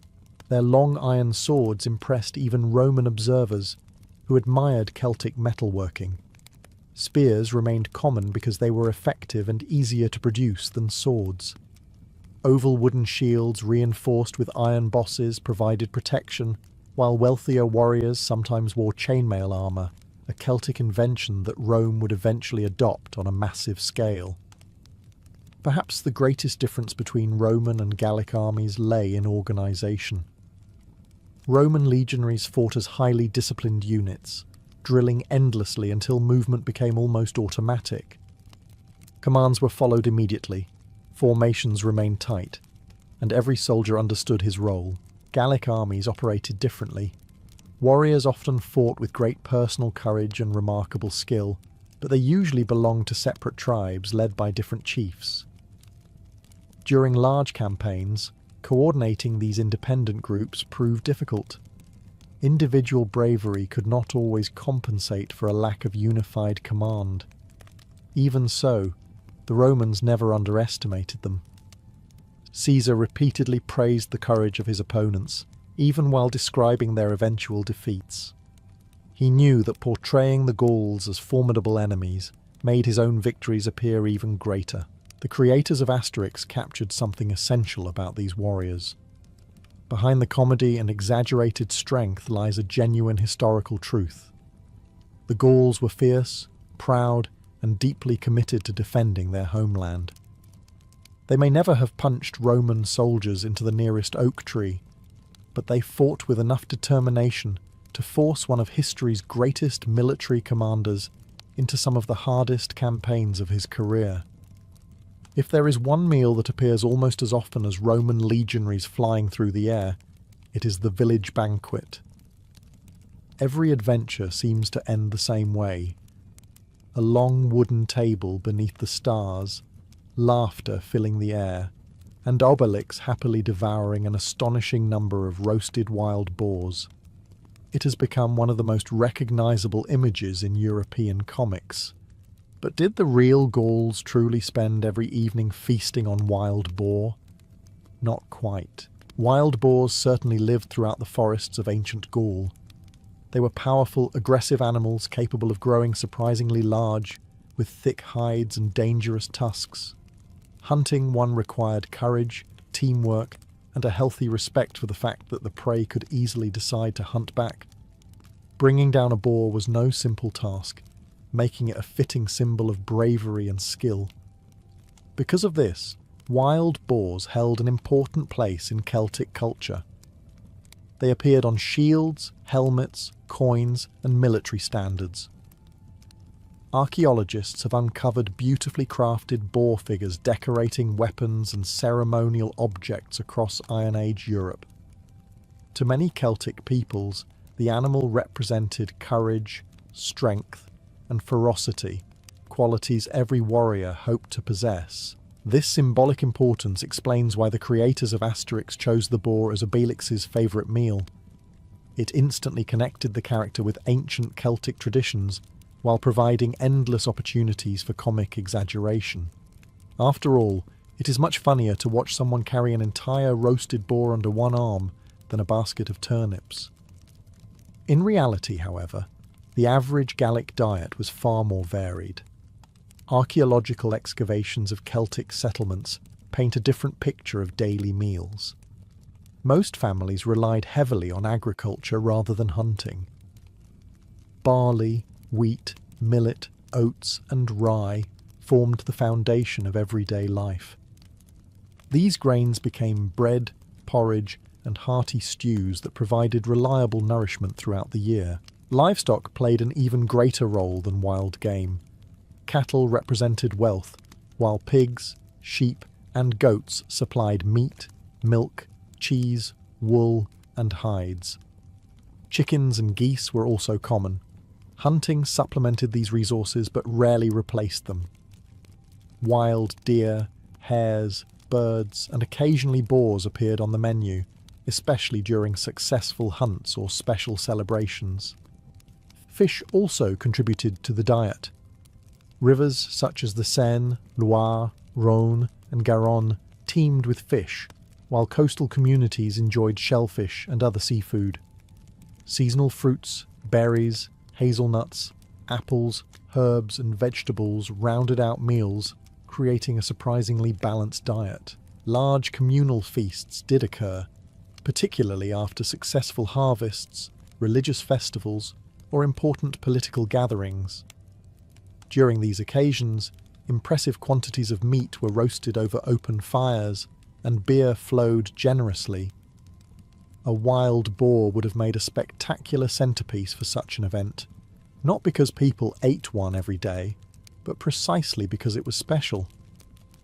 Roman writers occasionally commented on these banquets, describing generous hospitality and enormous portions served by tribal leaders. providing abundant food demonstrated power and prosperity. A chieftain who fed hundreds of guests earned admiration throughout the region. So why does Obelix eat boar in nearly every story? The answer is simple. The comics transformed an occasional luxury into a running joke. A food associated with bravery, celebration, and prestige became the favourite snack of history's strongest delivery man. In the end, the wild boar perfectly captures the spirit of Asterix. It begins with a genuine piece of Celtic history, adds a generous helping of imagination, and serves it with enough humour that readers remember both the joke and the history behind it. Throughout Asterix, Julius Caesar is impossible to miss. He is ambitious, proud, endlessly frustrated, and forever trying to conquer one infuriating little village that refuses to admit defeat. Sometimes he is portrayed as clever, sometimes spectacularly unlucky, but he always remains convinced that Rome should win. It makes for wonderful comedy. Yet the real Julius Caesar was every bit as fascinating as his fictional counterpart, though perhaps even better at shaping the story in his own favour. By the time Caesar marched into Gaul in 58 before Christ, he was already one of Rome's most talented politicians. He had served as a military commander, built powerful alliances, and understood something many generals never fully appreciated. Winning battles was only half the challenge. Convincing everyone back home that those victories made you indispensable was just as important. That is why Caesar wrote the Gallic War, his famous account of the conquest. At first glance, it reads almost like an objective military report. Caesar even refers to himself in the third person, writing, "Caesar did this rather than I did this," giving the impression of an impartial observer calmly recording events. It was a remarkably clever piece of political writing. The book described campaigns, battles, negotiations, and dramatic escapes in vivid detail. Roman readers followed the progress of the war almost as if receiving reports directly from the frontier. Every chapter reminded them that their general was overcoming enormous challenges against dangerous enemies. Modern historians appreciate the work because it provides invaluable information about the peoples of ancient Gaul. Without Caesar, we would know far less about Celtic tribes, their customs, their leaders, and the geography of the region. Yet historians also read his account with caution. After all, Caesar had every reason to present himself as the hero of the story. When battles were won, his leadership naturally received much of the credit. When setbacks occurred, difficult terrain, unpredictable weather, or unreliable allies often played convenient supporting roles. His enemies were described as fierce and courageous, which happened to make his own victories appear even more extraordinary. It was excellent military history, but it was also excellent self-promotion. The comic series gently pokes fun at this larger-than-life image. Its Caesar is brilliant enough to recognise talent, stubborn enough to keep trying, and vain enough to believe that one more plan will finally solve the problem. These exaggerated traits work because they are built upon qualities that the historical Caesar genuinely possessed. There is another important difference between the comics and history. In Asterix, Caesar spends an astonishing amount of time worrying about one tiny village. In reality, Gaul contained dozens of tribes, shifting alliances, and enormous campaigns stretching across thousands of miles. Caesar faced rebellions involving entire regions, not merely a handful of particularly energetic villagers with remarkable upper body strength. Perhaps the greatest example was Vercingetorix, the Arvernian leader who united many Gallic tribes in 52 before Christ.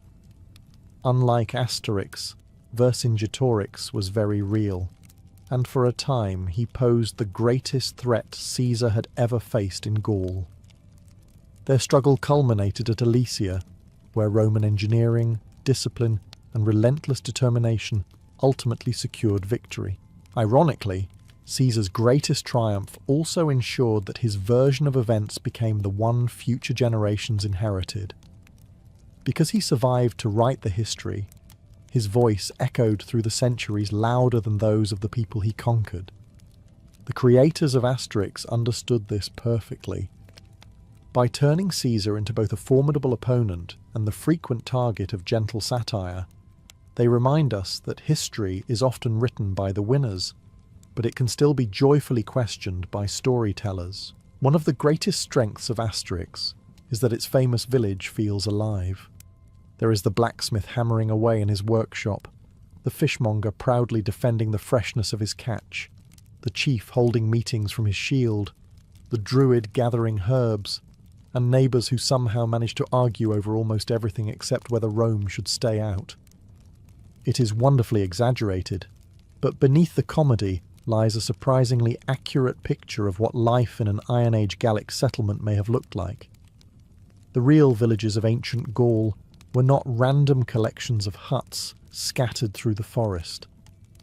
Many were carefully planned communities built to suit the landscape. Some occupied open farmland, while others stood on hilltops protected by impressive earthworks and wooden walls. The largest fortified settlements, known today as oppida, could cover hundreds of acres and serve as political, economic and military centres for entire tribes. The little village in Asterix resembles a smaller rural settlement rather than one of these great strongholds. Archaeological excavations reveal clusters of timber houses built using wooden posts, woven branches and clay plaster. Roofs were usually thatched with straw or reeds, keeping families warm during the cold northern winters.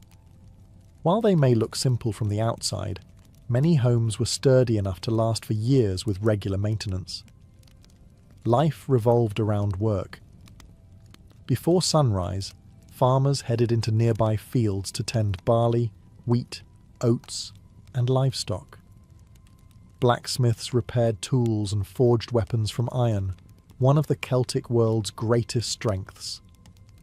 Potters shaped clay into cooking vessels, storage jars and drinking cups, while weavers transformed wool into colourful clothing using looms that stood inside family homes. Excavations have uncovered evidence that Gallic craftsmen were remarkably skilled. Their jewellery displayed intricate patterns, their swords were admired even by Roman soldiers, and their decorative metalwork often rivaled anything produced elsewhere in Europe. The comics exaggerate many things, but they are right to present the Gauls as talented artisans rather than simple forest dwellers. Trade also played a much larger role than people often imagine. Long before Caesar arrived, merchants carried goods across Europe. Salt, wine, amber, pottery, metals, and fine textiles moved between Celtic communities and the Mediterranean world. Some villages even imported luxury items from Roman territories decades before the conquest began. Rome and Gaul were trading partners long before they became enemies. Animals wandered freely through many settlements. Chickens scratched through the dirt, pigs searched for scraps, dogs guarded homes, and cattle represented a family's wealth. Unlike the comic, however, there was probably far less opportunity for someone to accidentally launch a fully armoured Roman into the nearest chicken coop. The village itself was only one part of the landscape. Sacred groves stood nearby. Rivers supplied water and fish. Forests provided timber and game, and open fields stretched beyond the houses. Every part of the environment contributed to daily survival. Nothing was wasted if it could be repaired, reused, or turned into something useful. Perhaps the most accurate feature of Asterix is not the buildings or even the clothing. It is the sense of community. Real Gallic villages depended upon cooperation. Harvesting crops, raising homes, defending the settlement, and surviving difficult winters required neighbours to rely on one another. They celebrated together, argued together, traded together, and faced danger together. The famous little village may exist only on the pages of a comic, but its spirit reflects a very real world, one where ordinary people built thriving communities long before Rome ever marched across their fields. If the world of Asterix has one element that feels especially magical, it is its religion. Druids wander through sacred forests collecting herbs, mysterious rituals take place beneath ancient oak trees, and everyone seems to accept that unseen powers are quietly watching over the village.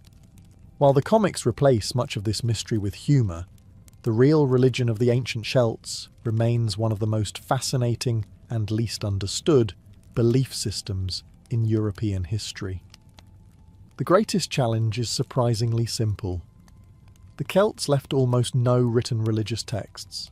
Unlike the Romans, Greeks, or Egyptians, the Druids preferred to pass their knowledge from teacher to student through spoken tradition. Julius Caesar wrote that this was intentional. Writing sacred teachings down, he explained, might weaken memory and allow important knowledge to fall into the wrong hands.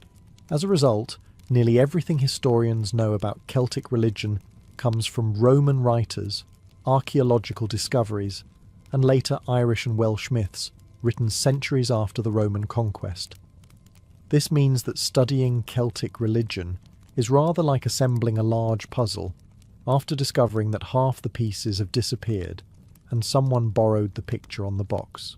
Most people imagine a ninja preparing for a dangerous mission.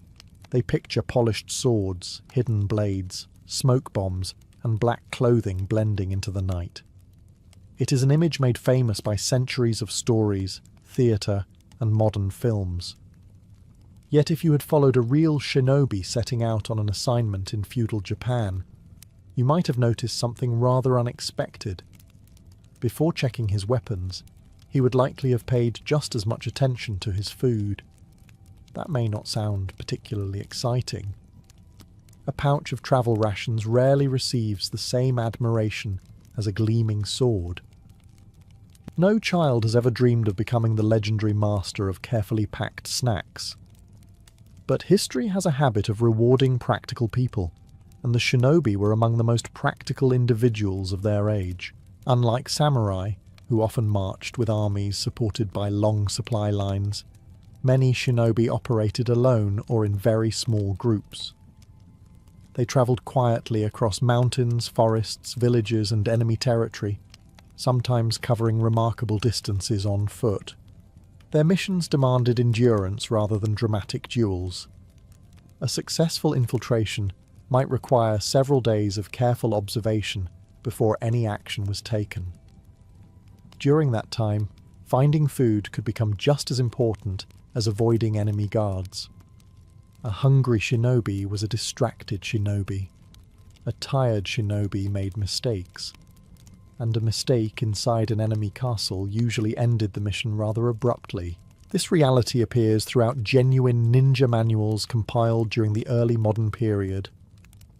Famous works such as the Bansen Shukai, completed in the 17th century, and the Shoninki, written a few decades later, contain far more than lessons about espionage and disguise. They also include practical advice on survival, health, travel, and nutrition. Their authors understood that intelligence gathering depended upon keeping both body and mind functioning under difficult conditions. These manuals reveal a very different image of the ninja from the popular legend. Rather than relying on mysterious supernatural powers, historical shinobi depended upon preparation. They carefully selected lightweight foods that resisted spoilage, occupied little space, and provided steady energy over long journeys. Every item carried had to justify its weight. There was no room for unnecessary luxuries when climbing steep mountain paths or slipping unnoticed through hostile territory. The ideal ration had several important qualities. It needed to remain edible for weeks, survive changes in weather, and provide enough nourishment without requiring elaborate cooking. Strong smells were avoided whenever possible. A meal that announced your location to everyone downwind defeated the purpose of moving secretly through enemy lands. Many of these travel foods seem surprisingly familiar today. Dried grains, preserved fruits, nuts, sesame, honey, and concentrated energy-rich mixtures all appear in historical recipes. Modern hikers might recognize the same principles immediately. The packaging has changed, but the challenge remains identical. Carry as much nutrition as possible, while adding as little weight as possible. Traditional Japanese medicine also influenced these rations. Certain ingredients were believed not only to satisfy hunger, but also to improve stamina, sharpen concentration, aid digestion, and help the body resist illness during exhausting journeys.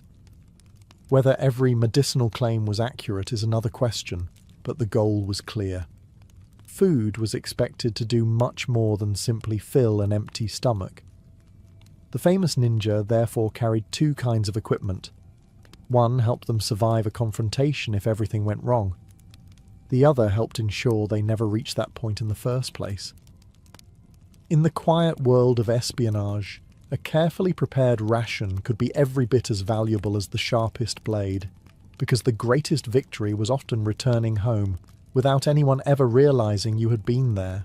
Among the many curious recipes preserved in historical ninja manuals, none has attracted more attention than a small, unassuming food known as hyarogan.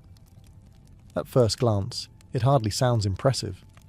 It was not a magical pill that granted superhuman strength, nor a secret potion that made a shinobi invisible. It was simply a compact ball of concentrated nutrition, carefully designed to solve one very practical problem. How do you keep moving when there is no time to stop and cook? The name itself hints at its purpose. The word hyoro refers to military provisions or campaign rations, while gan means a pill or small ball. These were literally portable food balls, easy to carry and intended for long journeys. Far from being unique to shinobi, versions of concentrated travel food had existed in East Asia for centuries. What made the ninja manuals remarkable was the care with which they described recipes tailored specifically for covert operations. Different manuals record slightly different formulas, but many relied on familiar ingredients. Rice flour or glutinous rice often formed the base. Barley, buckwheat, or roasted grain flour might be added for additional nourishment. Powdered yam, known in Japan as yamimo, helped bind the mixture together, while contributing carbohydrates that released energy gradually. Sesame seeds appeared frequently as well. Rich in oils, they provided valuable calories without taking up much space. Honey served two purposes at once.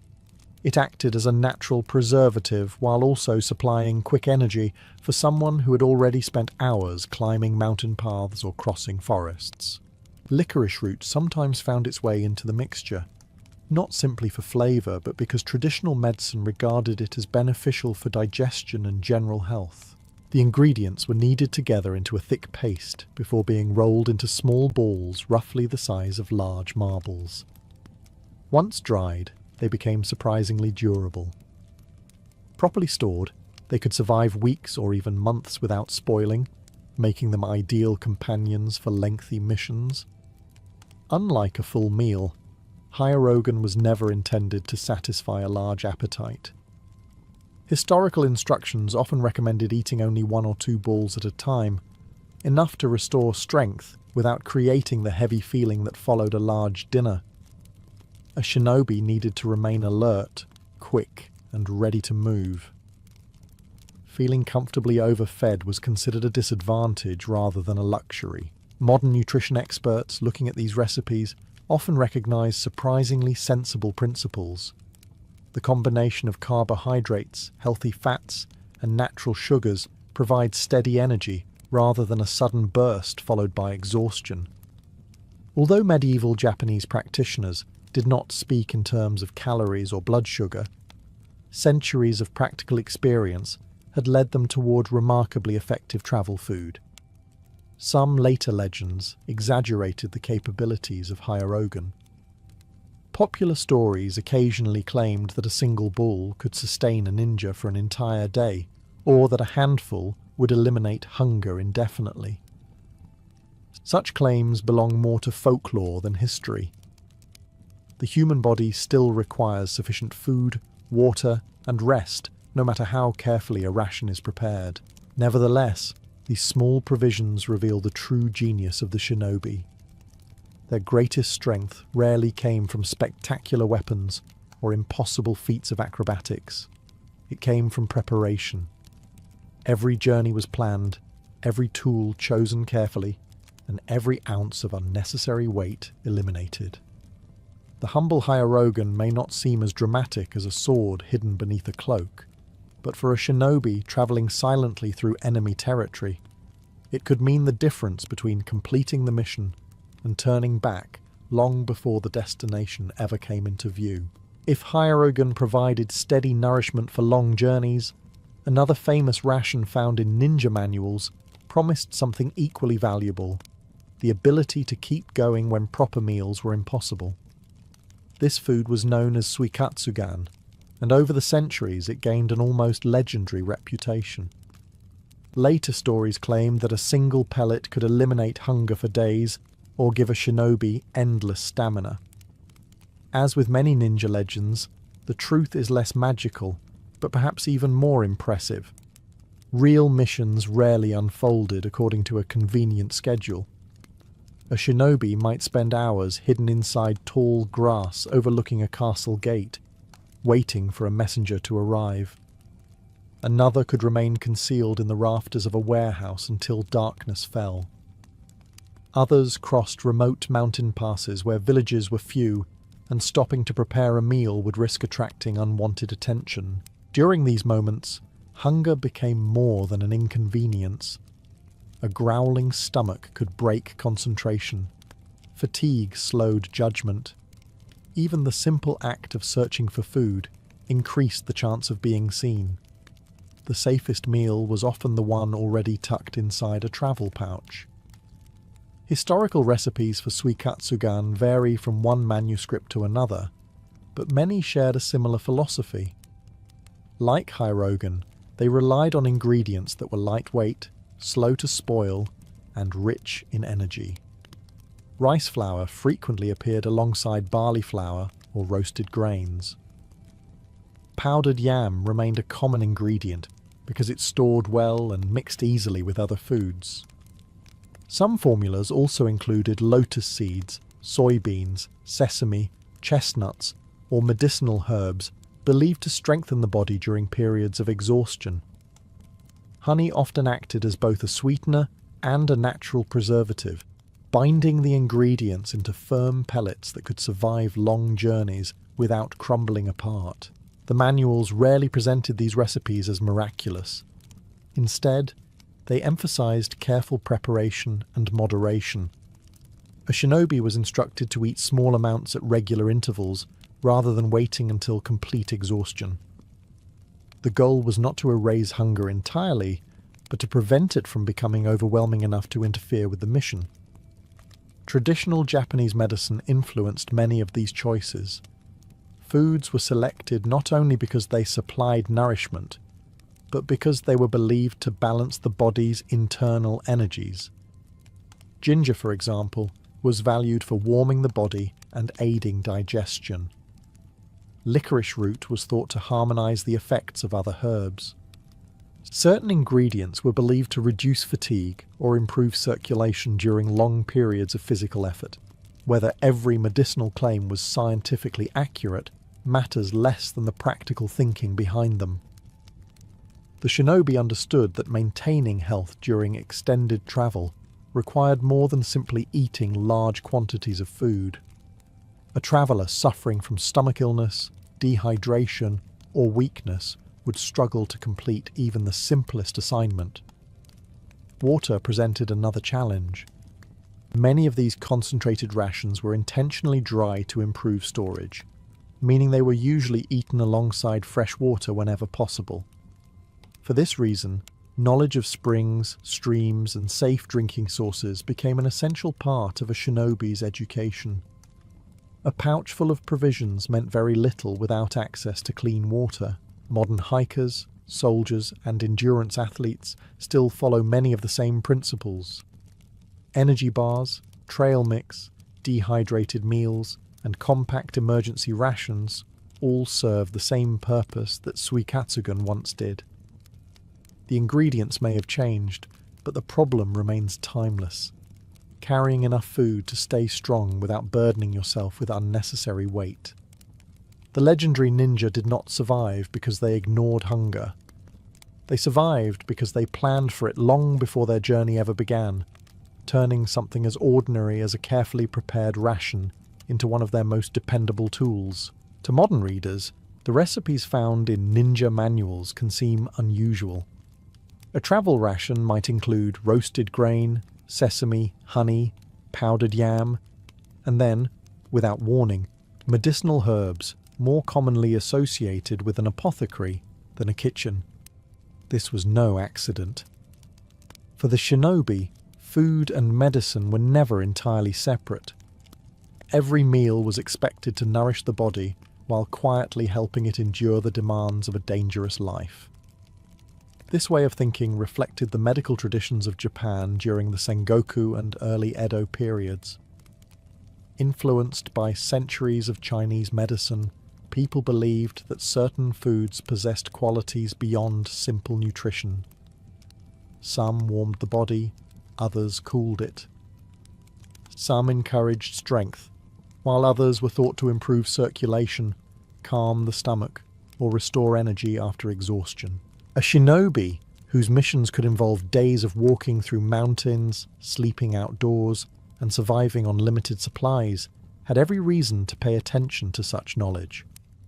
One ingredient that appears repeatedly is dried ginger. Today it is a familiar spice, but historically it was also considered valuable medicine.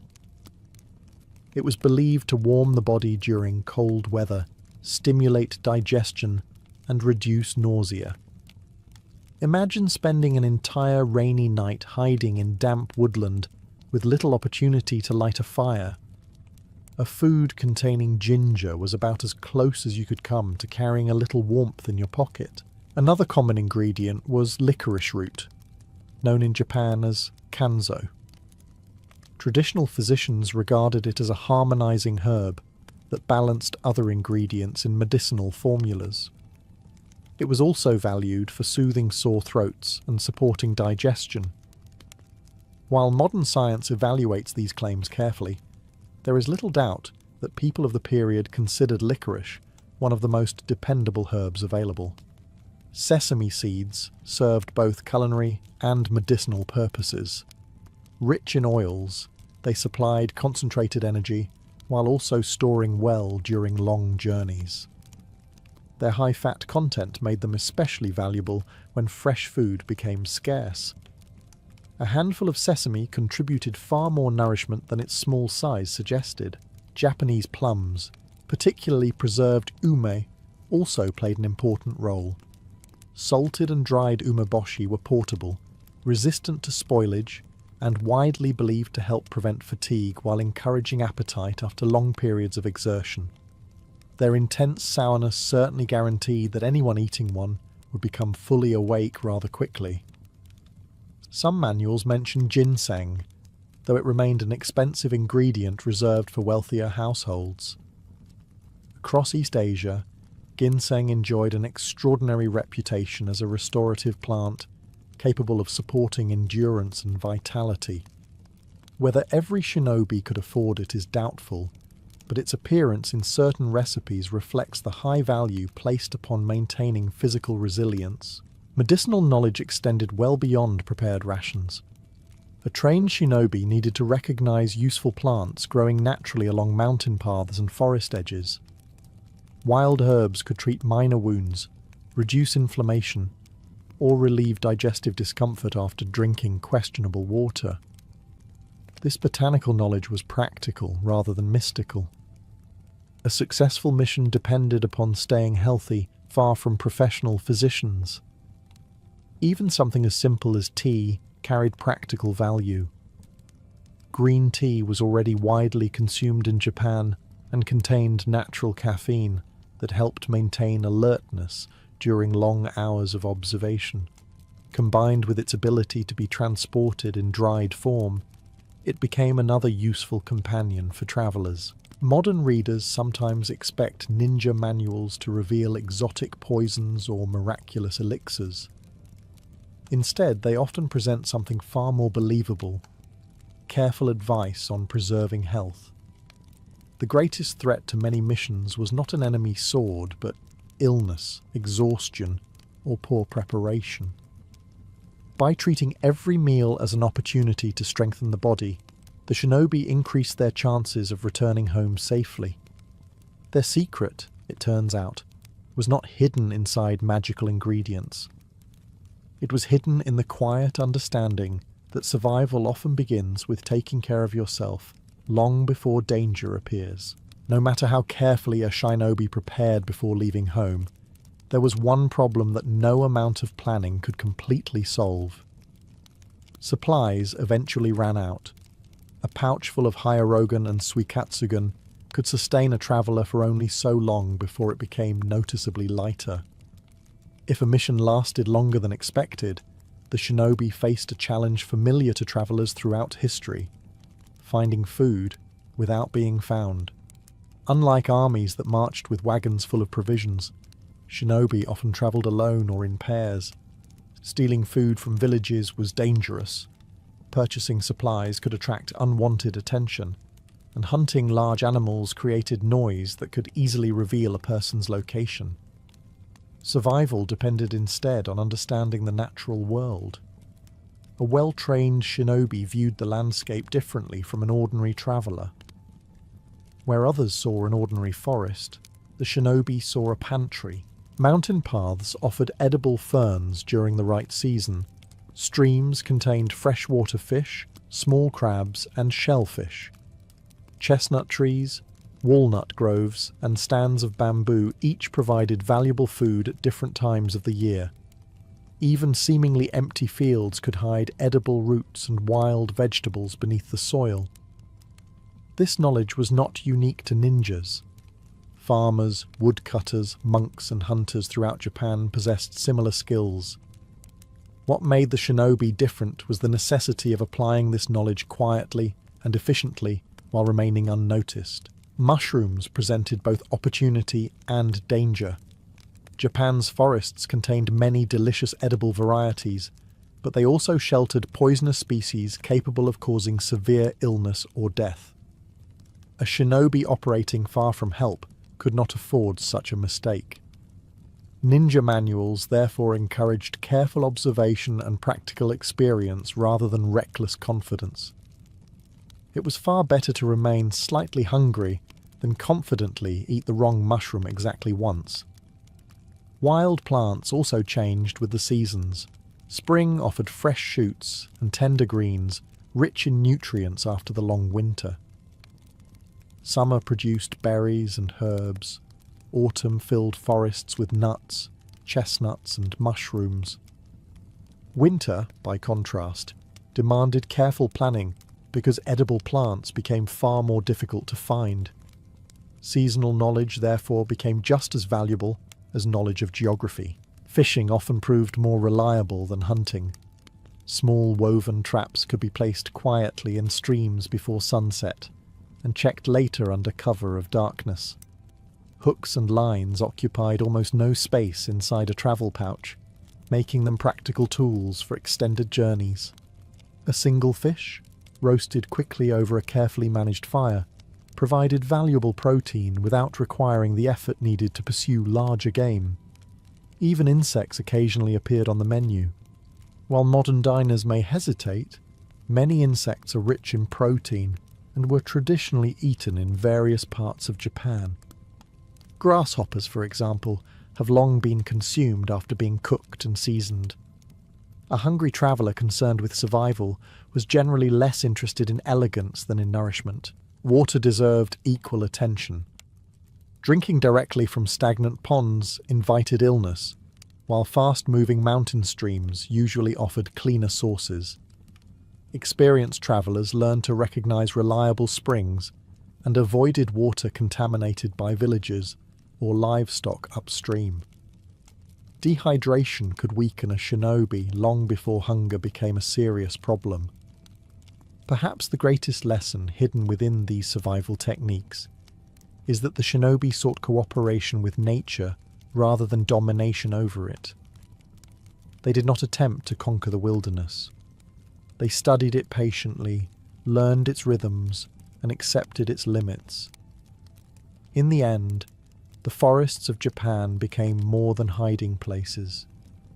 They became trusted companions, quietly providing food, water, and shelter to those observant enough to understand the generous secrets hidden beneath every tree, beside every stream, and beneath every fallen leaf.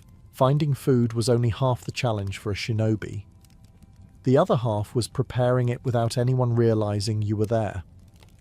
A hungry traveller could always build a large fire, roast a meal, and enjoy the warmth, but a column of smoke rising above the trees was also a remarkably effective way of announcing your exact location to every patrol within several miles.